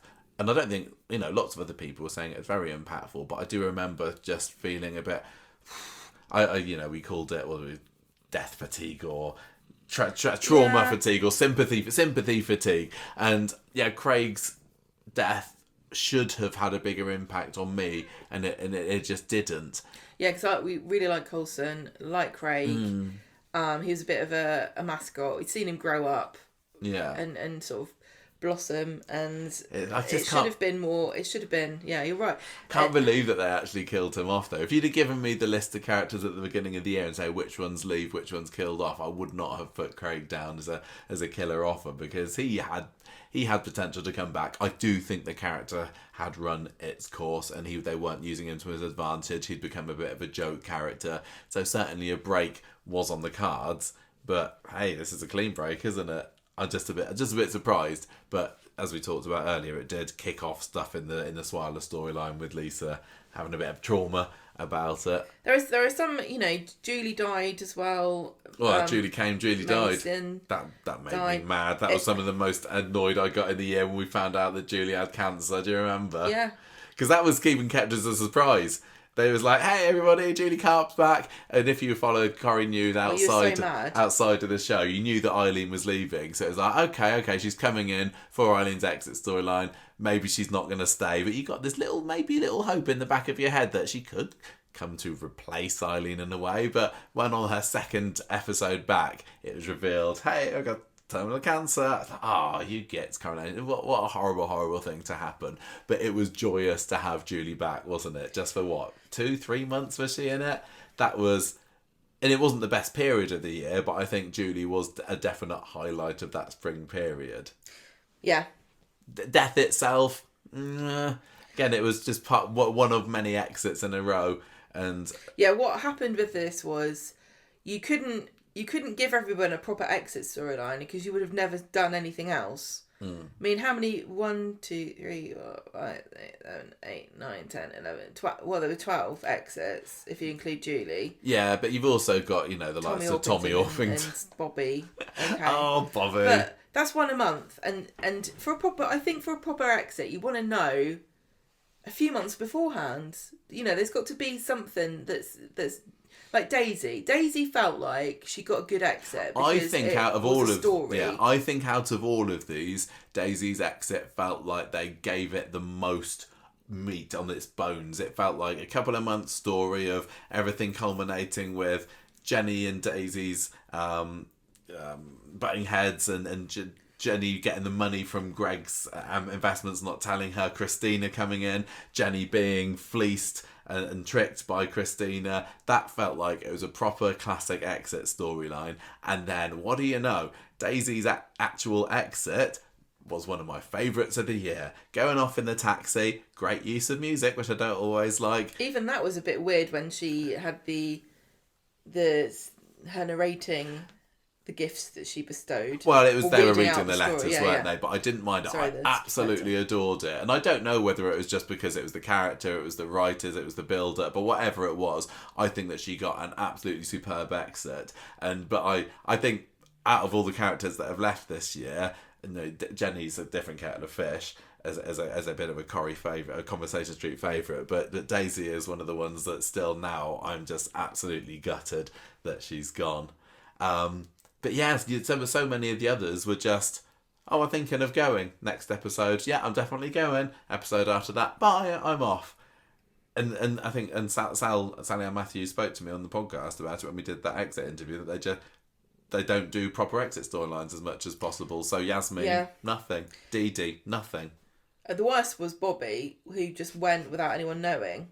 Was that the worst though, Gemma, or is that secretly the best? No, I mean, as far as storytelling goes, and we even said this on the show ourselves about once we know somebody's going, if they're not a character that you're that bothered about, you suddenly don't care about them. Yes, that was what Sal said as well. And that's what they found from doing the surveys, is that you lose investment in that character. So what are they supposed to do? What can they do? I mean, my only argument is kill them off altogether. There were so many people that left around the same time they had a fire. They had a Platt fire. I can't remember what else. Yeah, I was just going to say, Platt fire could have been a chance to have killed off Yasmin, and it wasn't. That's how you do an immediate exit with no build-up. Yeah, exactly. Have a shock. Yasmin and Max could have burned to a crisp. I think that they really did dirty on Max, having him be the arsonist and then end up getting sent to prison for it, because he was a good lad. He had a bit of a turnaround, hadn't he? But imagine Max what turnaround, if you will. What the narrative would have been if a chunk, say 3 or 4, had gone at once. Imagine the narrative would have been completely different about the number of people who exited compared to this drip, drip, drip of, we're going to have a week where we're going to discuss this person going and then they go. Just tediously drawing it out. I think that Ardy's was okay, compared to some of the others, because it kind of started off with that party, didn't it? When he, weirdly and very much out of character, decided, hey, let's have drugs at the party, and we'll just leave him on the side there. He didn't spike Lauren, did he? Just want to get that out there. Again, Lauren chose to take that drink, she by mistake. But you had that, and then you had kind of people turning against him. You had the reunion with Amy, which I loved having, because that was a big lingering romance that I was just wanting to happen. And when we heard that Adam Hussein was leaving, I was like, oh, they'll never go down there. But they did, just briefly. But then it was kind of spoiled a little bit when Amy kind of turned on him the next episode. He was there for Deb's wedding. It felt like he had something, which I was very appreciative of, because Ardy was definitely a favourite, and I do hope he comes back. I think there's still 100% a place for him in Coronation Street. Who else? Like Jenny's exit, what are your thoughts on that now we're, 6 months away from it? It hasn't changed, really, since we've discussed it before, where we said, if you were going to make someone leave in one episode, this is as good as you can get. Yeah. Because that was very much like, again, I woke up in the morning and I didn't know where my passport was, and now I'm off to a foreign country to live. They had a go at building it up, didn't they? Because they had her fancying George, and then Christina coming in as the rival. But then there was a week or 2 weeks where she didn't appear on screen. But yeah, that final episode very much was a case of, what was it? She lied about Rita going to hospital, and then that made George hate her. Oh. And then she's like, "Oh, stuff this for Game of Soldiers. I'm going off to Tenerife," and that was it. But at least she had somewhat of a emotional final scene with Rita outside the Rovers, inside the Rovers, marching away. The rechristening as Bradley. Yeah. I think, if you, as you say, if they were going to do a 1 episode exit, and I know lots of people didn't like it because it was a 1 episode exit, and for lots of viewers, they hadn't had chance to get used to the news that Sally Ann Matthews was leaving, because that was kept under wraps until just a few weeks before she left, maybe a month or so. And I think people were thinking, oh, what if Jenny goes out in Corriedale? Yeah, really not expecting her to go that quick, because normally you find out months and months before. By the time that the news broke, she'd already finished filming for a good month and a half or so, hadn't she? Yeah. So I don't think, I assume we're not going to get as many exits in Coronation Street this year. I mean, certainly the cast could do with a little trim around the edges here and there. As far as I know, obviously we've had Billy, we've had Becky, but we knew that she wasn't going to be here for long. I don't think I know of anybody else who is leaving. Like, no one's been announced, have they? And we've not been told anyone off the record is leaving. Not that we would be told necessarily anyway, unless we specifically asked. But even if we did ask, we might not be told. But as far as I know, well, I'm not saying anything.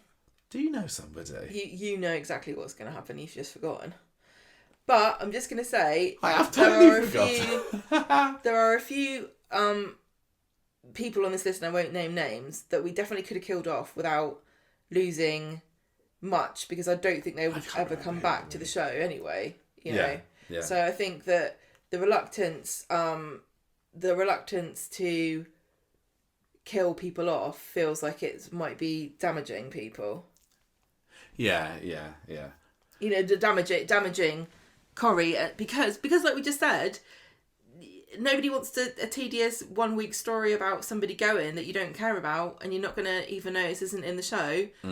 And it does feel like a waste when somebody dies like Craig, but it wouldn't have been a waste if, you know, they'd had a big stunt that had killed off a bunch of people.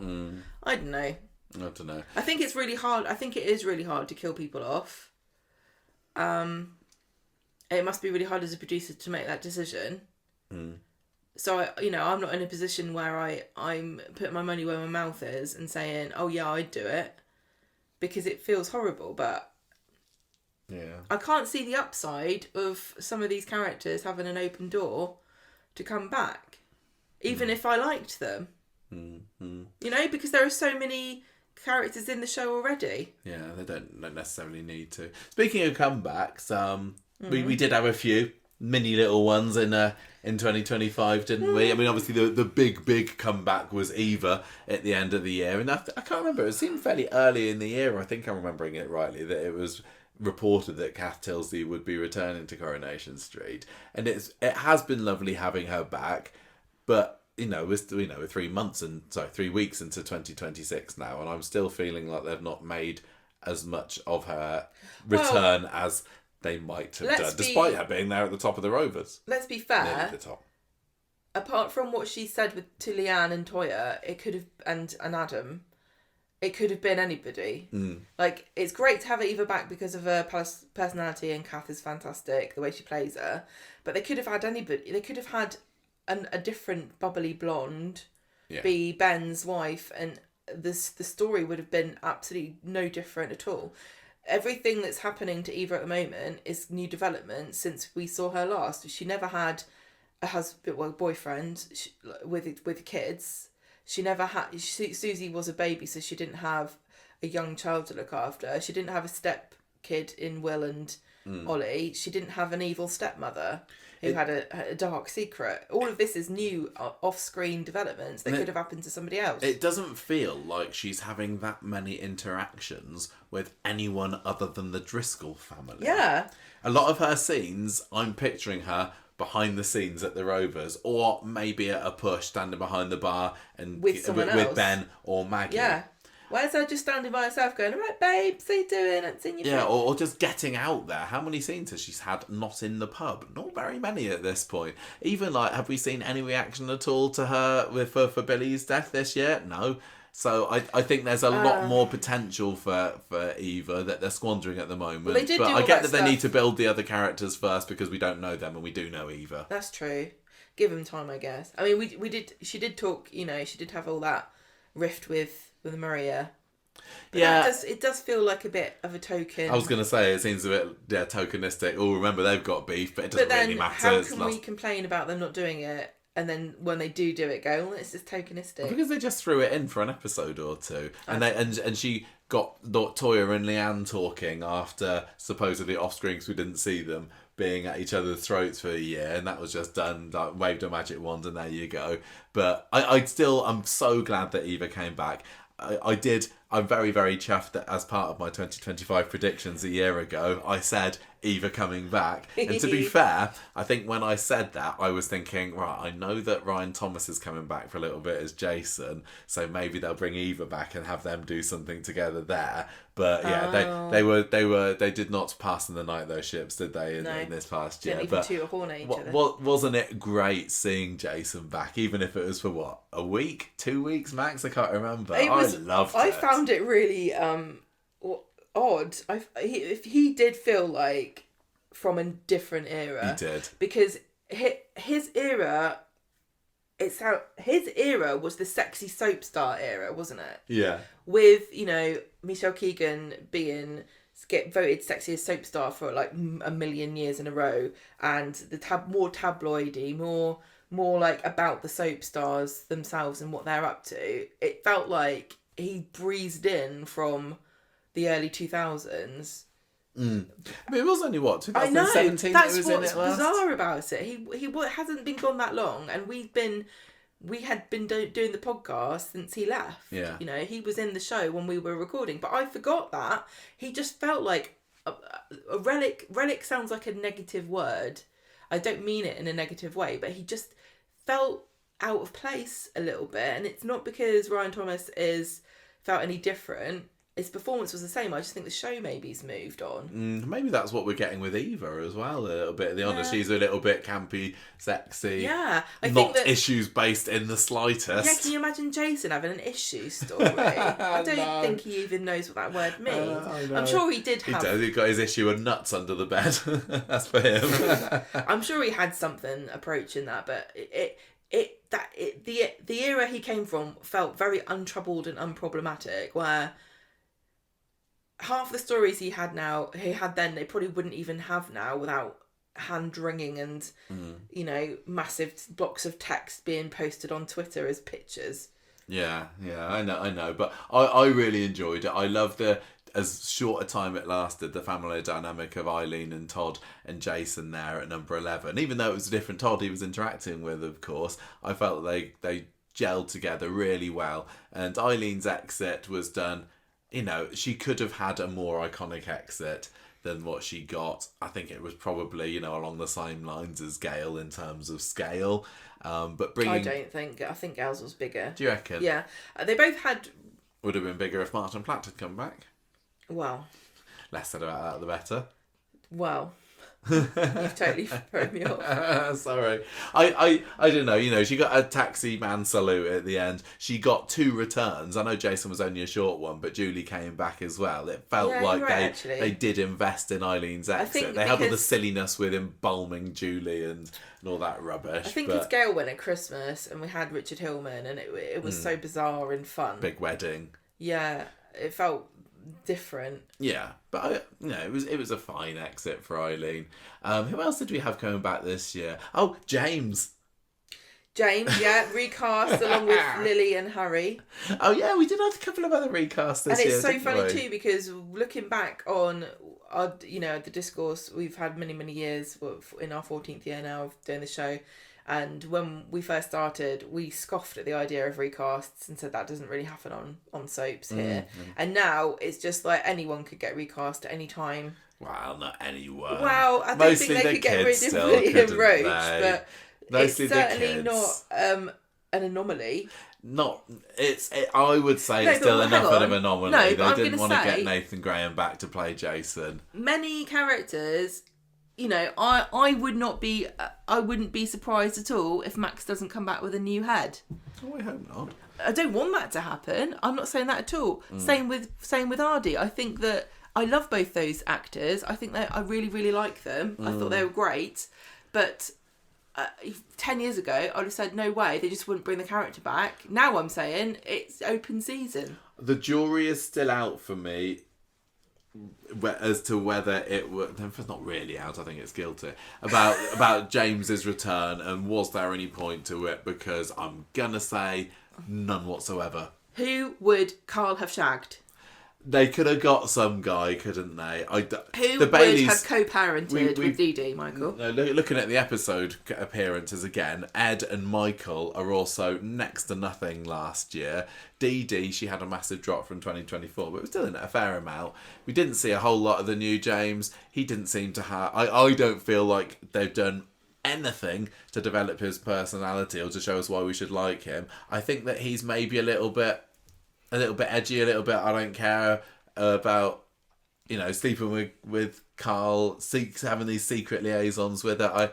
The other James, I got the feel, I would say he was kind of a nice guy, a bit sweet, a bit soppy. Yeah. And this new James is maybe a little bit cooler. Yeah, but I'd agree with that. But in a way that doesn't make him in any way endearing to me. Sorry, it's not.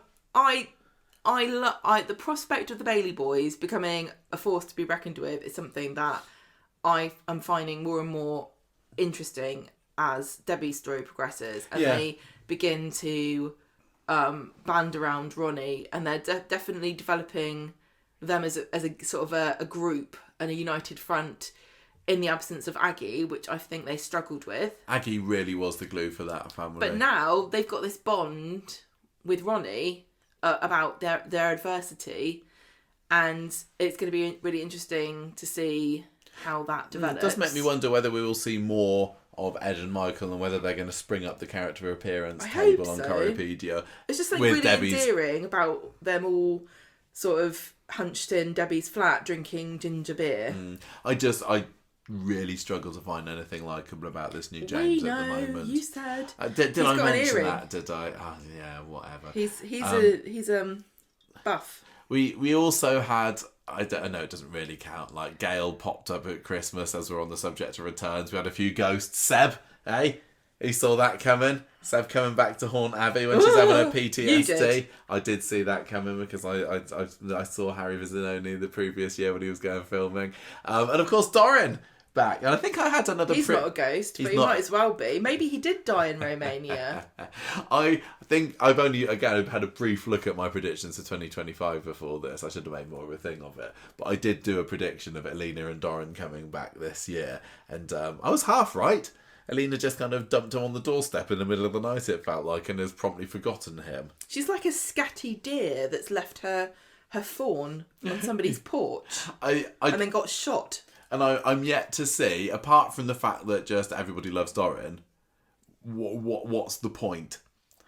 What has Doran being back at number 9 really added to that family dynamic this year? Because I'm going to say it's pretty much nothing. He's not an Evelyn replacement, as great as he is. I'm not gonna be specific about the kids, but I could have a year off of anyone under the age of 10. Very happily, even despite how much I've praised, some of the characters and the actors are all, I'm sure, lovely and very talented. But I do think there's a bit of a thing on Corrie at the moment of having outspoken, cute kids coming in and like performing their being outspoken and cute and then going away, and adding nothing but being outspoken and cute, which is fine. But I'd rather have a cat or a dog be cute and bark or something. I will have Doran any day of the week. I mean, no, not over a cat. I just think, but... I'm not talking about Doran, I'm not talking about anyone specific. I'm just thinking it's very easy for that to get old fast, and I would hate for that to happen to a poor child who is just doing what they're told. And it can wear very thin, and also that, the children themselves don't necessarily always choose to do this, and sometimes if they lose interest, it can become quite, obvious they're not enjoying it, and maybe they shouldn't be there. And it's really tricky with child actors, which is why it's good that AI is going to replace them.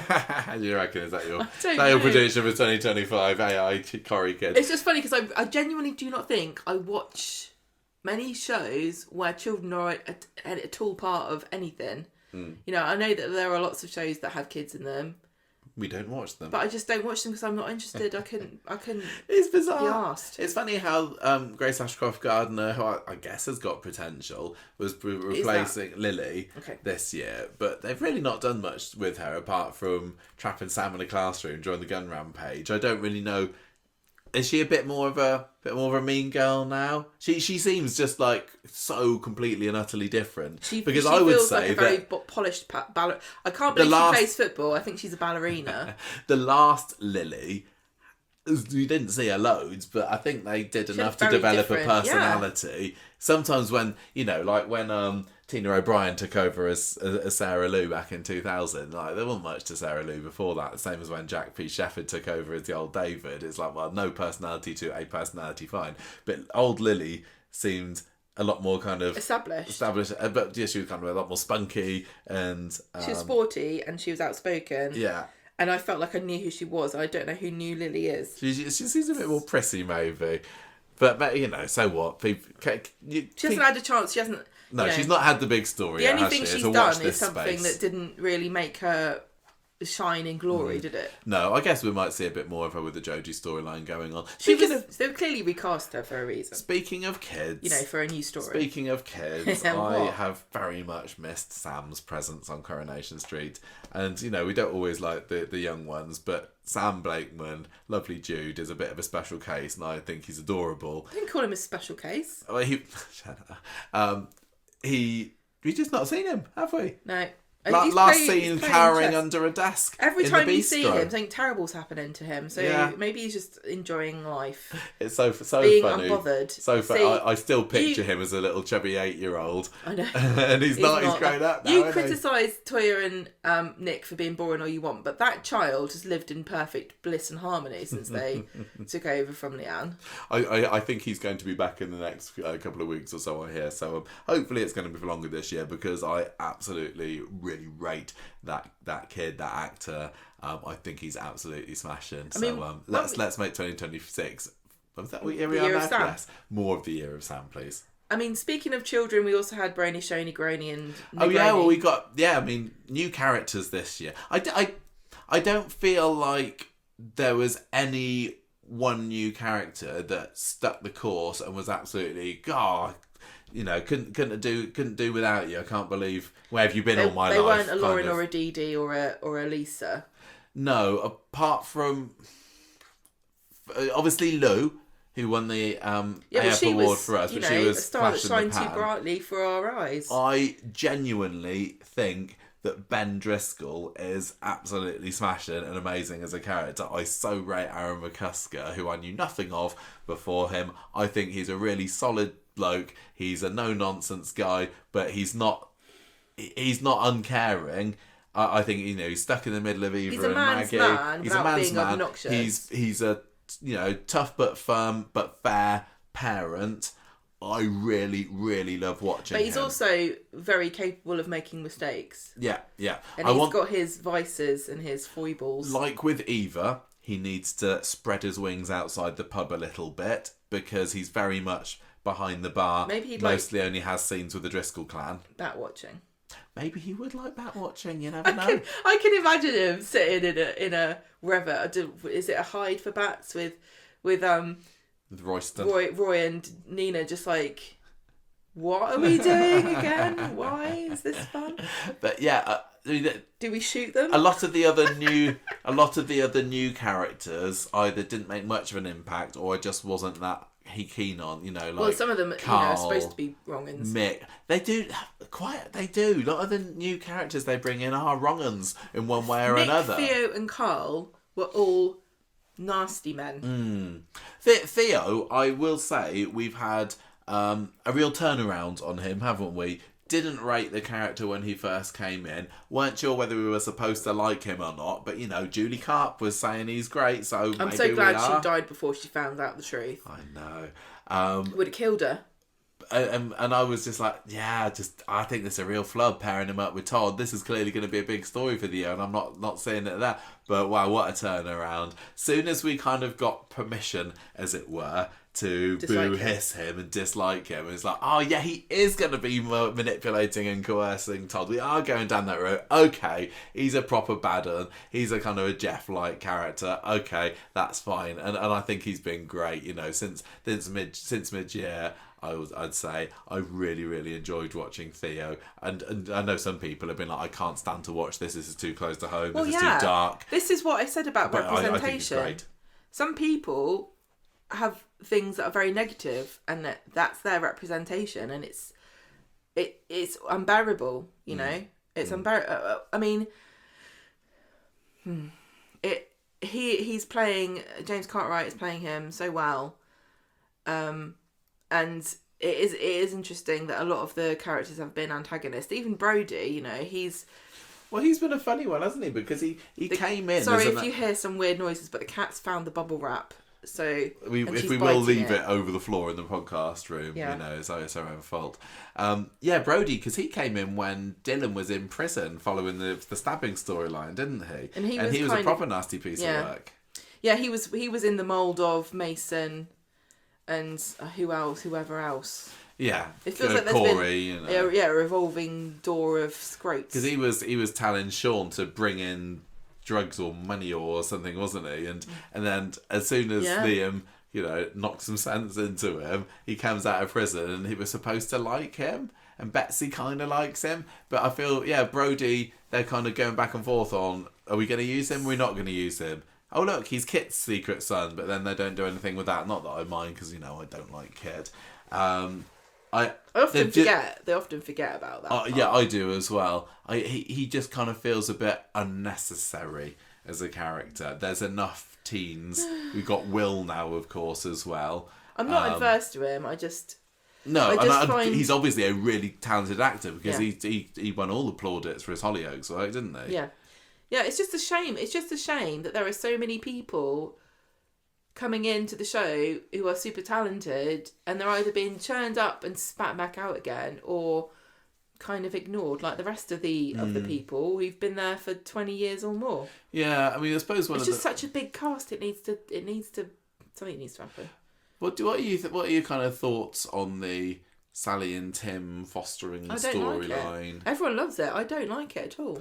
I don't really like... I know people love them. I'm not really fussed on Tim and Sally. What? I'm sure everyone knows this. I know you don't like Tim, but Sally? Or is it the Tim and Sally? Yeah, it's Tim and Sally together because I just think half of it's Tim. You're too good for him. Just get rid of him. He's awful, feckless and horrible. No. Even when they were doing the adoption, the fostering, he was like, I can't bother to do this. Oh, you do it and tell me what... You read it. I can't be bothered. I think they have some fun scenes together. Yeah, I'm sure you think so. I do think that, and then Sally thinks I'm not bothered about Tim them. Feckless That's the end of it. Fun for me.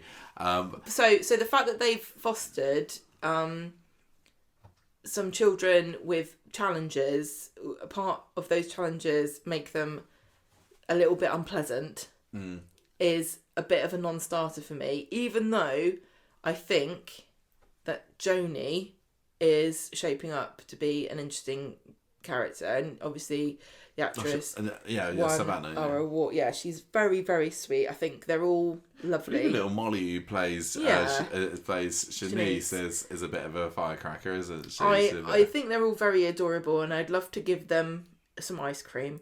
As far as watching them, it doesn't appeal to me. It's been a slow burn of a story anyway, hasn't it? It's been, once every month or 2 months or something, they'll go through a period of a week or two where they say, let's see what Tim and Sally are getting up to with the kids. And maybe Brody will be there, maybe he won't be. Maybe I'd care more about it if, since Joni decided that she was going to try a bit harder and Sally would make an effort to understand her perspective a bit better. Maybe if we'd seen that actually happen, instead of just them doing a pinky promise over a Christmas tree, I might feel a bit more engaged. But as it is, I don't think we'll see them again until the occasional peek into the lives of number 4. Shanice's head turns up on a silver platter. Speaking of number 4 and the weird lack of development there, you've obviously got Tim and the Trisha storyline, which... We all know what it's there for. We all know it's going to somehow tie into the Meghan and Will storyline, clearly. Because if it doesn't, then what on earth was the point of that? Well, there are other parallel stories that, they could have had a really interesting story where Lisa discovers that Theo's abusing Todd and coercing him and realised that Becky had been doing that to her. In her relationship and had some kind of epiphany. But, a lot of the discourse with Swarla has been the fact that the fans are reading into, and there's nothing wrong about reading something into a storyline, because I do it all the time. We all do it. We all read stuff into storylines that is from our perspective and everyone's unique. But a lot of the discourse has been them reading into Becky and Lisa a story of coercion and abuse that Coronation Street never developed or went with. And it's really difficult, and it feels like whiplash to have one story be very focused on that and another story be parallel and feel like it's not addressing that at all. Yeah. Where do you draw the line? How do you know, unless you're told, this is the fun ride story, this is the funny wacky one, this one is actually really super serious and we partnered with a charity. But you can read much more depth into Lisa and Carla's story. Well, especially like we were saying earlier, a lot of the Swarla fans do look at everything in the minute detail. And it's not necessarily intended by Coronation Street for that to be read into it. But decades and decades of like literary discourse, a part of it is the death of the author, and it doesn't really matter what was intended because the reader creates the reality, or the consumer creates the story themselves sometimes. And with Becky's story, I think we've had to create half of it ourselves. Yeah, that's true. That's another new character this year that's made a bit of impact, but I suppose we already talked about her. Can we kind of count Christina as a new character for 2025? She's been renewed. Yes. She's been made regular. She's had a bit of a Lisa Swain treatment here, hasn't she? Not that she was recurring in the same way as Lisa was before she was made full time, but that's the surprise. Yeah, that's the surprise twist that nobody saw coming and is absolutely amazing of the year, isn't it? That was on nobody's bingo card. Having Christina come back, stay on the show, pair up with George, be an absolutely fantastic, funny, and also toned down so that she can fit in, but she still hasn't lost some of the spark that made Christina great to begin with. No, she's fantastic. Everything about that decision has worked, and I don't think there's many people who disagree. I think you'd find it difficult to find them. Yeah. But there probably are some. But and also putting her together with George. Christina and George, it wasn't really until Eileen is gone that I think a lot of people realise that the problems they had with George were of Eileen's making. And I'm sorry if that's harsh, but it feels very true.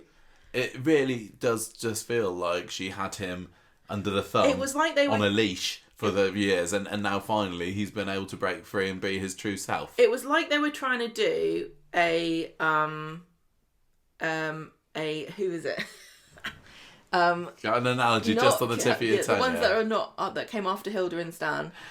Vera and Jack. It's like they were trying to do a Vera and Jack with them, but it never worked because the power balance wasn't equal. Because George was such a newer character, he didn't have the status to be like, oh, get a load of her. Whenever he did, it just came across as like he was really actually quite sad and downtrodden, and she was just being nasty. Whereas with Jack and Vera, you always felt as though it was a give and take. And I think that George and Christina do feel very much on equal exactly. pegging. See, because she's new, she's new as well. It's funny that George he shot up in the appearance counts this year, and he ended up being, I think, the 10th most featured character of 2025. And I've really found he's blossomed. I always liked him, but I just had that slight feeling that's like he is under the thumb, and I've got a newfound appreciation of him now. And it's not like I'm not criticising Eileen or whoever plays her. Sue Cleaver, because I just think it wasn't the right fit. Those two didn't work together. They were brought in, and very quickly George was like, oh, he's going to be paired up with Eileen, and that's that. And it was an investment that they couldn't back out of, because without Eileen, really, George didn't feel like he had anyone to hang around with, so they had to keep them together. But now it's the proof is in the pudding. The question is, will Coronation Street give George and Christina a story of their own this year? Because they're obviously on the fringes of the Todd and Theo coercive control. Will they give them a story? I don't know, because they're of an age where main stories, characters at that age don't get them. Well, Yasmin and Jeff had a massive story. I suppose so, but it was a rarity. It's much more. I know what you're saying, but I do think Coronation Street is definitely. But it's Carla and Lisa are a similar age. Yeah, maybe it may be. Okay then, so I just don't want them to get a story and it be an issue story, but then it can't be a big running one, can it? I don't know. It's sad that I'm in a world that I can't think of a big idea for a story that it doesn't involve issues. Although I suppose the Lisa and Carla one wasn't so much. I think my worry would be that it would be Christina dabbling back into con artistry, and I wouldn't enjoy that. No, I don't want anything that's going to make me not like Christina. I go, oh, you tricked me. I thought that she turned a new leaf. I haven't got any proposals, especially off the top of my head without having thought about it beforehand, but I'd really like to make sure we get lots of them this year, especially if you're not going to show a lot of Sally and Tim.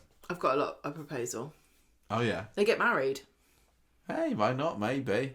Is that? I mean, it's kind of a story, because we got Dev and Bernie's wedding this year, didn't we? I think a wedding on its own isn't a story. There'd have to be some kind of meat along that. Glenda. Oh, you're marrying him for his money. Yada yada yada.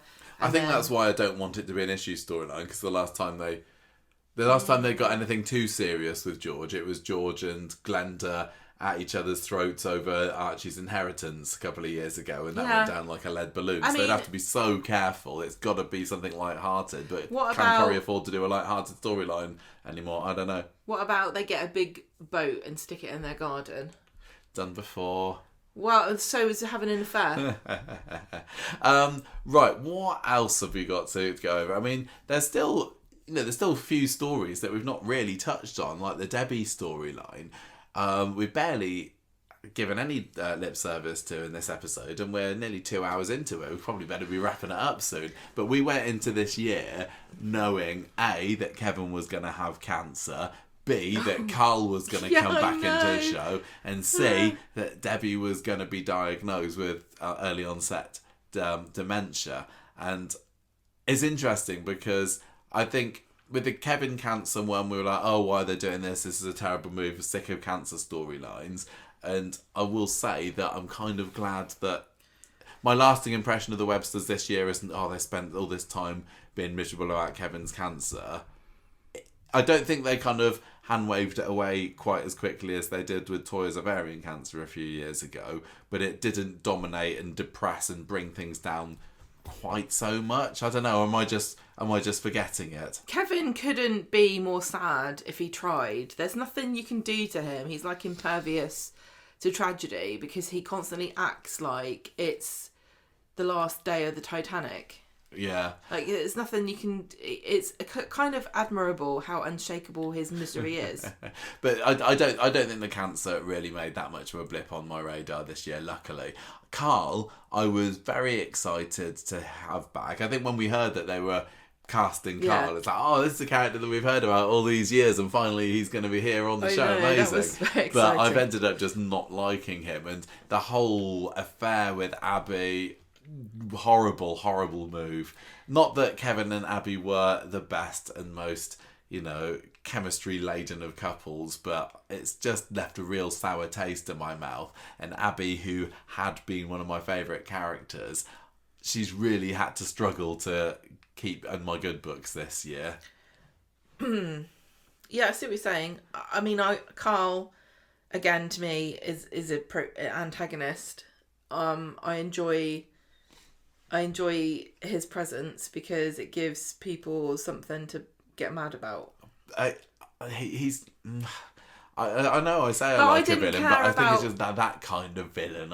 Abby and Kevin never clicked for me, so I don't care that they broke up. I think it's because I like and respect, for lack of a better word, and admire and what have you, Abby as a character, because she's always come across as, she does things wrong, but I think her heart's in the right place, and she's a bit of a hero sometimes, and all these positive traits that I've seen in Abby over the years, and I know she's flawed, and I know she's fallen off the wagon in various ways before.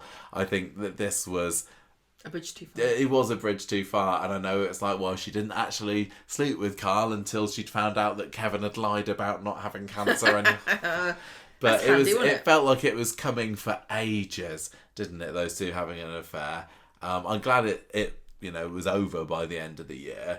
But I just found it really fascinating because she didn't realise how quickly the wheels came off of that.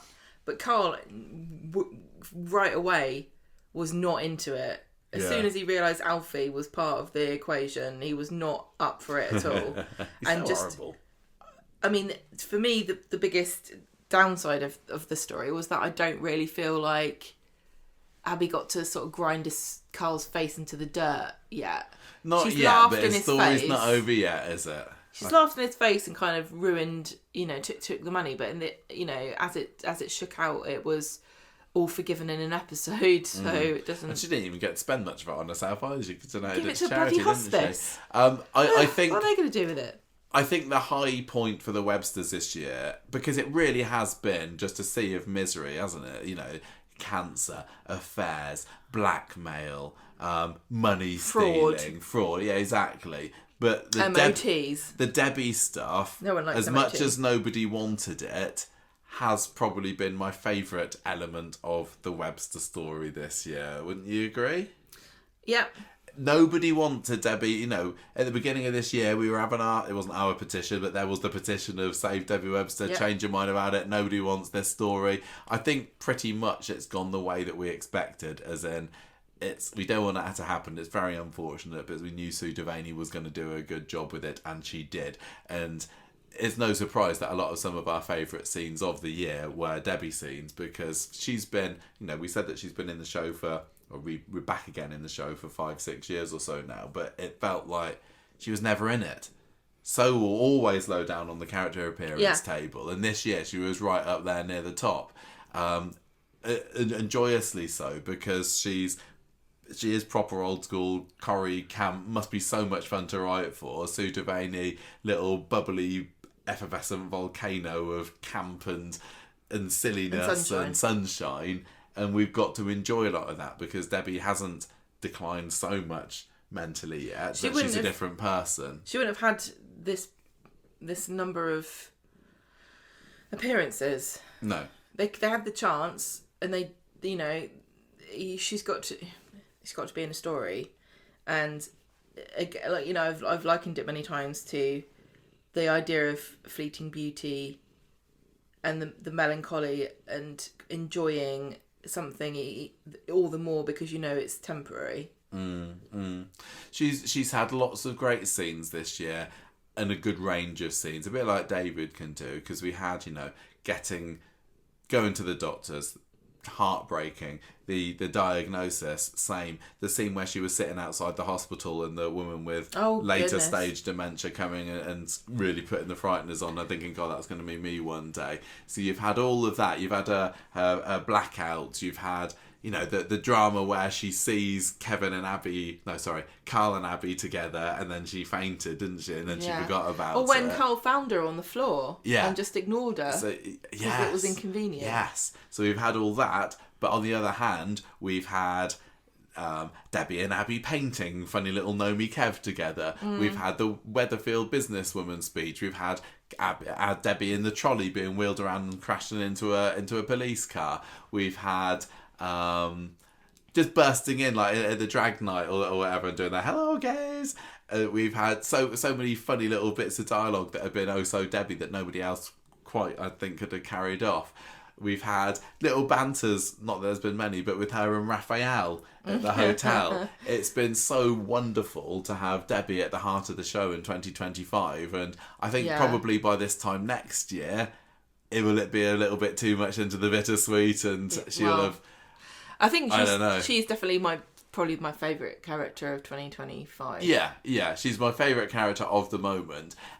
She's one of the characters that you get this rare kind of character that if they're in a scene, it's just better. Elevate everything around it. Yeah, we're not talking about the wedding particularly because that was 2026, but what a banging start to the year that was. Yeah. So I mean, also what a responsibility for Coronation Street to try and tell the story of Debbie in a way that supports the plot lines they want to have, but also is true to the experience of people who have vascular dementia. It's so tricky. It's such a fine line. I don't think we've heard from people who've said this is something that my family is going through, but I haven't heard anybody say, I think that it's reflecting my experience or this feels disrespectful. No. So as it progresses, I'm really interested to see whether people think that it is towing the line of being a true and I'd like to think that Corrie good reflection, will do like a good the job, MND. like I think the MND, yeah. But again, there's nothing in my experience for me to say one way or the other with the MND storyline. No, but then last week when I was speaking to Dan Brocklebank and he said there wasn't a single thing in that story related to the MND, and he's got his personal experience with it. There's nothing there that made me think, no, this isn't right. Yeah. So I would hope that they will do it right with Coronation Street, but it's going to be absolutely heartbreaking. It's funny because I don't feel that they extend the same level of attention to the cancer storylines. It's like they went, well, Alma was great. We did it once. We get a free pass from now on to use this to drive narratives that aren't about cancer. Like, honestly, Toya belting up to go gallivanting around in a car with Nick the day after she had her ovaries whipped out was utterly ridiculous. I know. You really stuck with you, hasn't it? After a year and a half later. Right, look, let's just bash through some final bits of the year. Is there any storylines or characters we've not touched on too much? We haven't said a whole lot about the Todd and Theo storyline, but we briefly touched on it. And I feel like there are some stories that have been so spoken about already by us and everybody else that it doesn't feel like there's any ground to cover that's new. I think they're doing a good job with it. I thought that Danielle was quite fun, and I do kind of feel sorry for her in a way. I didn't really enjoy the Noah side of that storyline. But... Danielle is like the Curtis of the story, where I feel as though if we could speak to her, all of our questions would be answered, because the way that Theo treats Todd is clearly not the way that he was treating Danielle. But it was the same way that he was treating Owen, who we met at the Canal Street scene, which was another highlight of the year.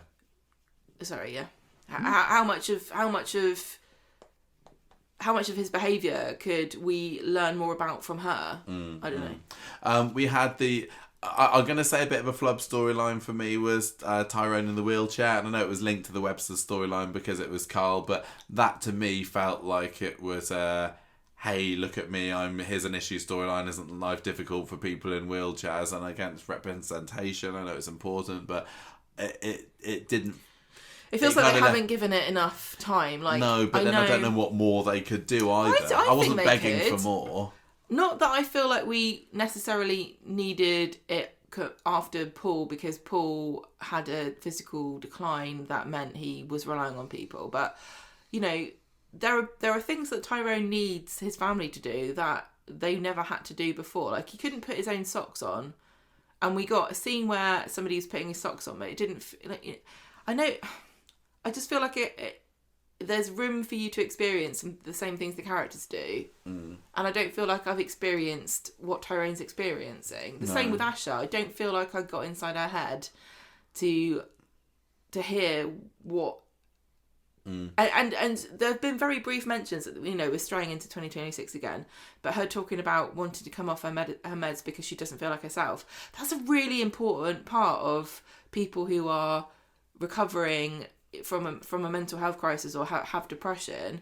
People don't really talk about the effect that this medication can have sometimes and how dangerous it is to stop taking it. It just got mentioned in a throwaway comment, like, I don't want to take this anymore. You're right, but I don't know how interesting that would be to watch. But I think that they just didn't want to commit enough time to Asha and that lot this year. Amy, what on earth? Why are they not using Amy at the moment? Because Elma Vaney is wonderful. So is Tanisha. It's just bizarre how little they want to use them at the moment. But hey, maybe 2026 is going to be more of that. I think that, some of these stories where I felt like I was being lectured to, as before, didn't work quite so well with me. The story with Dee Dee's birth, it was kind of powerful when it happened, but what happened in the end, she's like, I'm going to sue the pants off this hospital. Oh no, I'm just going to work with them, but we won't see any of that. I kind of enjoyed the beginnings of the co-parenting storyline with James, if only because of I want to get my daughter christened while you're not going to, because they don't tend to touch on that kind of religious story too much. It would have been really interesting. They brushed past it in a couple of days. It would have been really interesting to have seen them co-parent and have this conflict, and the conflict between a gay atheist man and a religious straight woman. Would have been fascinating. They dabbled, didn't they? But it's like they didn't want to commit to it, so that storyline hasn't really left much of an impression on me. I feel like sometimes they don't want controversy, but they do want to do issues, and I feel as though you wade into controversy without even meaning to. So you might as well go head on. Yeah. Platts. I would say that the second half of the year was stronger than the first. As we've talked about the fire being a bit of a letdown. The chase from the invisible gangsters as well. David trying to get himself run over. It all didn't really completely work with me. But once they switched to Shona's pregnancy, I really appreciated this year all the lovely little scenes of them just snuggling up on the sofa. Those two have got such brilliant chemistry together. Even like, you know, just this week when they were doing the touch wood and knocking themselves on the head and knocking each other on the head. Well together. They worked really, really well together. And we knew that there was going to be something tragic happening with the baby. But even that, they've come out and it doesn't feel like a hopeless situation, does it? So, no, it doesn't feel... I think that they've had a real strong end to the year. So it's a shame we've not seen very much of Audrey. I think she's just been locked in a new annex. New set, haven't we, for the Pats this year? We haven't seen Audrey's annex either. No, Audrey. I'd love to see what that would look like. Barely seen anything of Audrey this year. Well, Ken, it's understandable. Yeah, the Ken storyline kind of finished off early in 2025, didn't it? It's so... I love how Cassie has besmirched herself with so many fans of the show who won't... She's really not liked, is she, online? And again, it's funny because this is a story that's supposed to be a silly, campy story about... You're right, this is just like Becky. Yeah, where it's like, no, this isn't serious. This is just wacky shenanigans.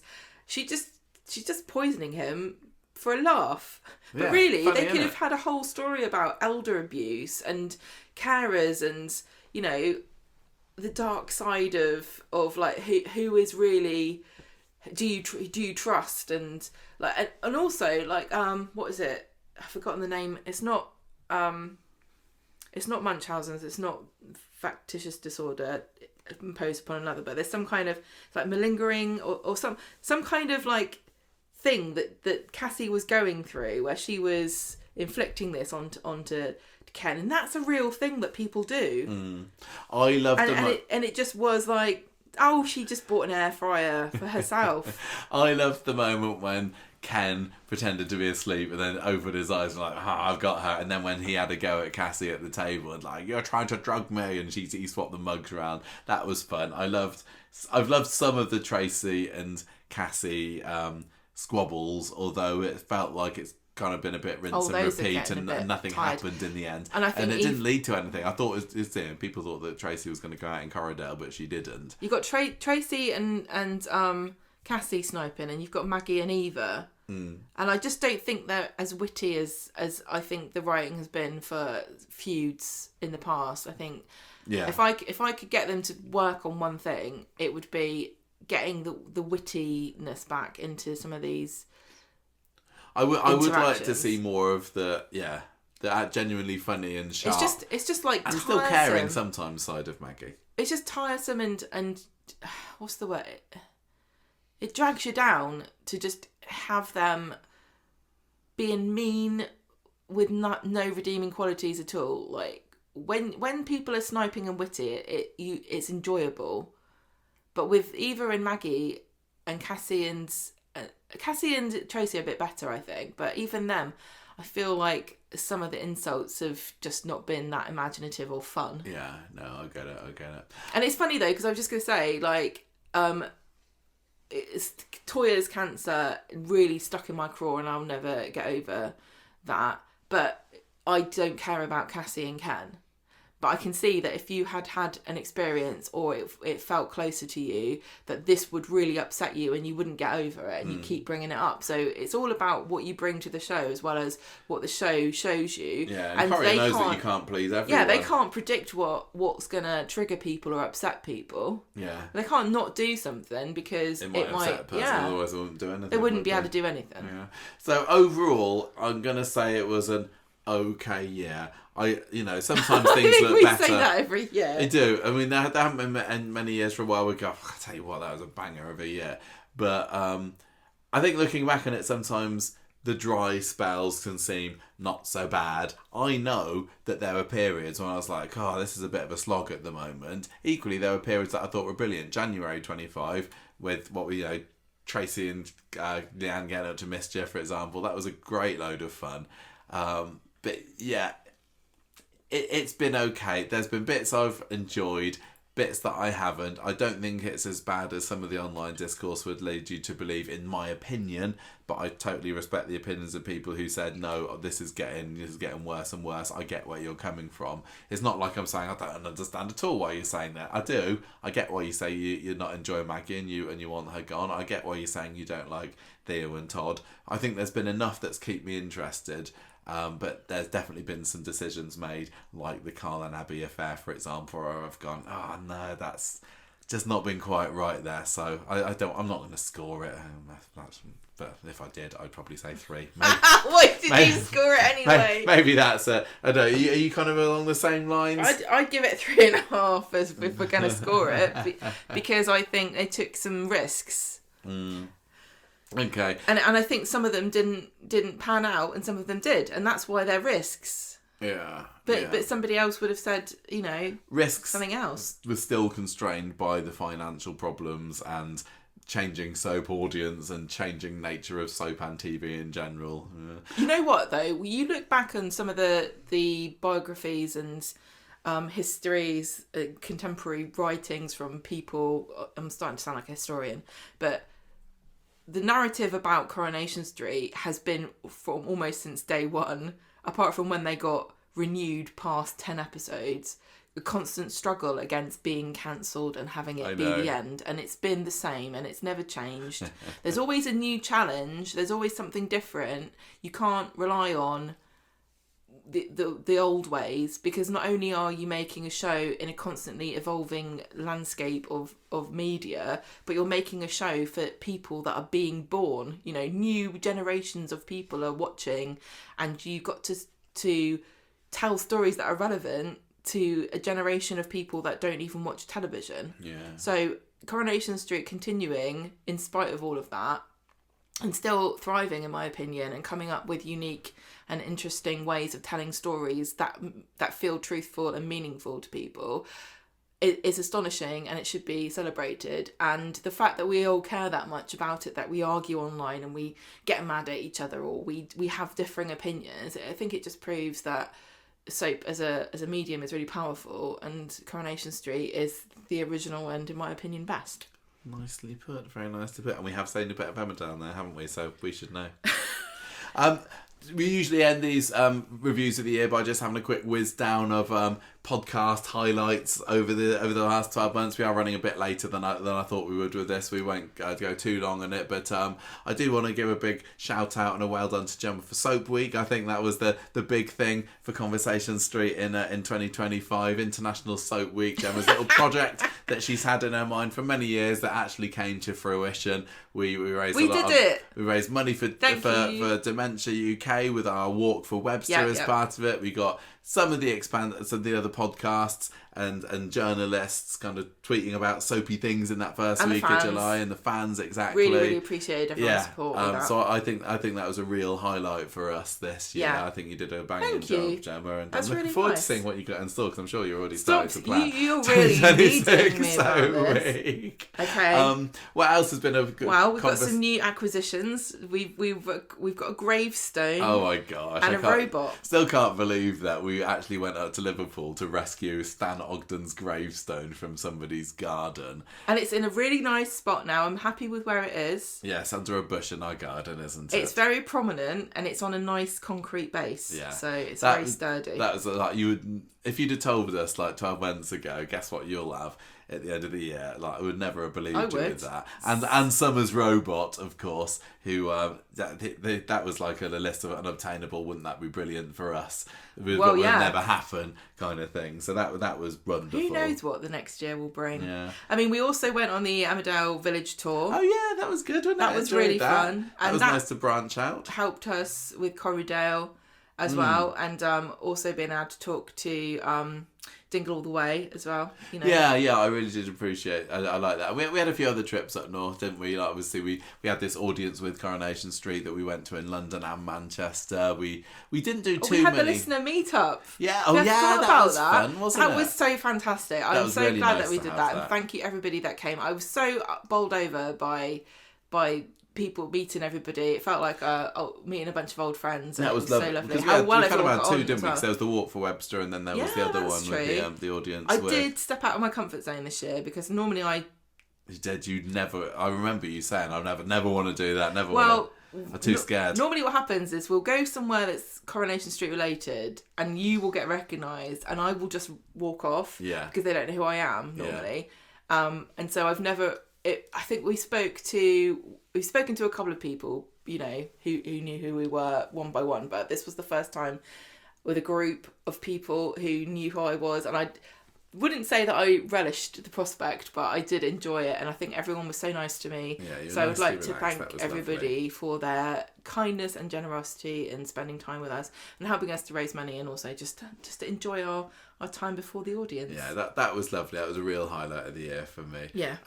Thinking of other like crazy, can't believe we did that things. I think going to France to visit Lisa's Dream Cottage, which appeared on screen for about 3 seconds in one episode, has got to be up there, hasn't it? I thought that was absolutely hilarious. I just loved the reaction that we got online as well when we posted that we'd done what are you doing this for? We were on holiday in France at the time.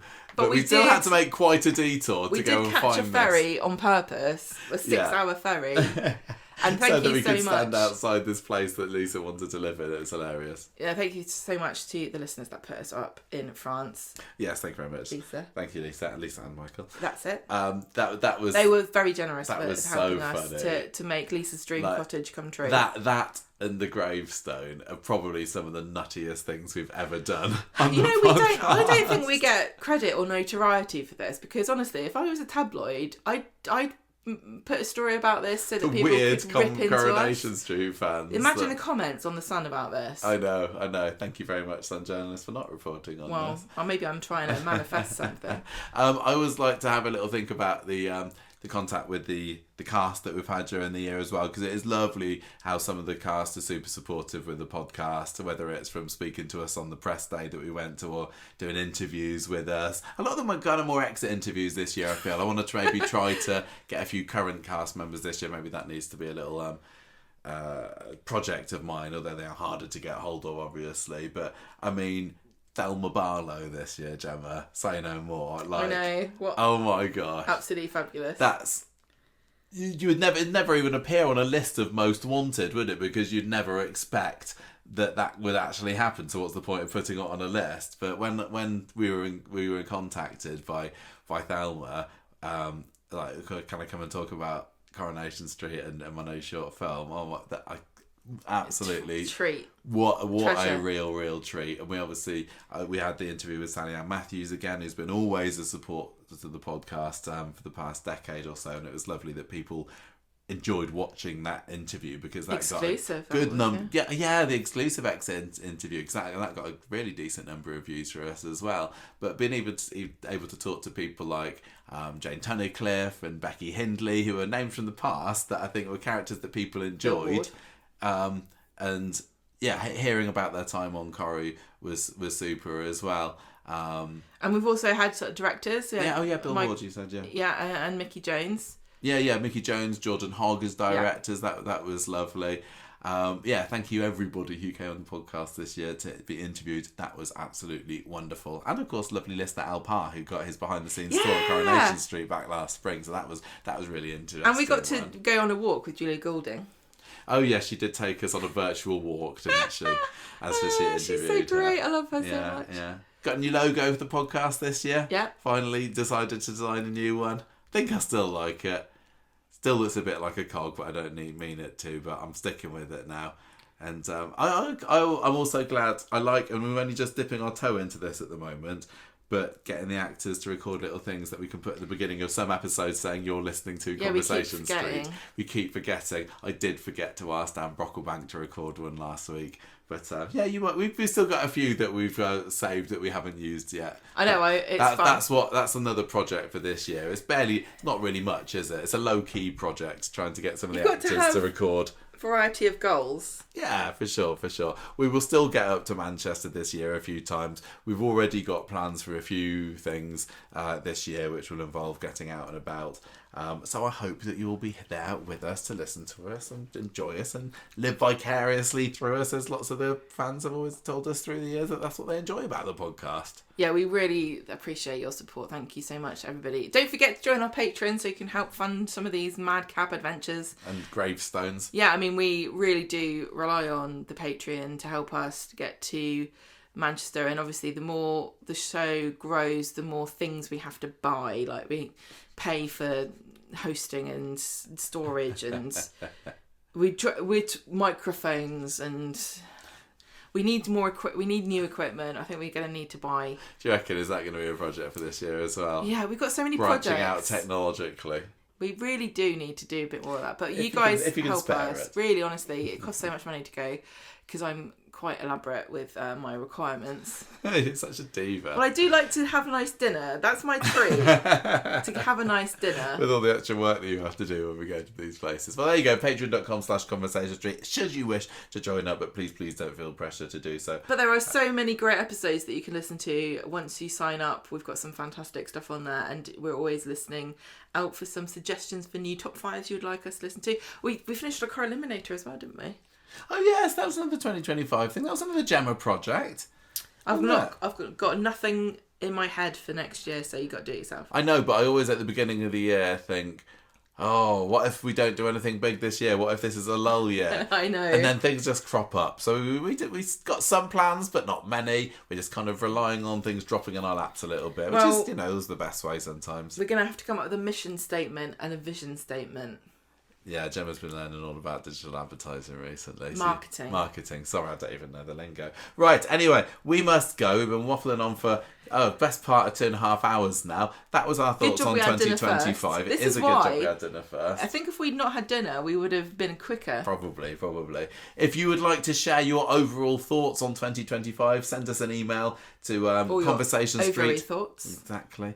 conversationstreet@gmail.com, or you can leave a comment on this on the podcast, or the YouTube, wherever you're listening to this. Tell us what you thought overall. Were we too generous? Were we spot on? Were we too critical because you absolutely loved it? Hello, Kate Brooks.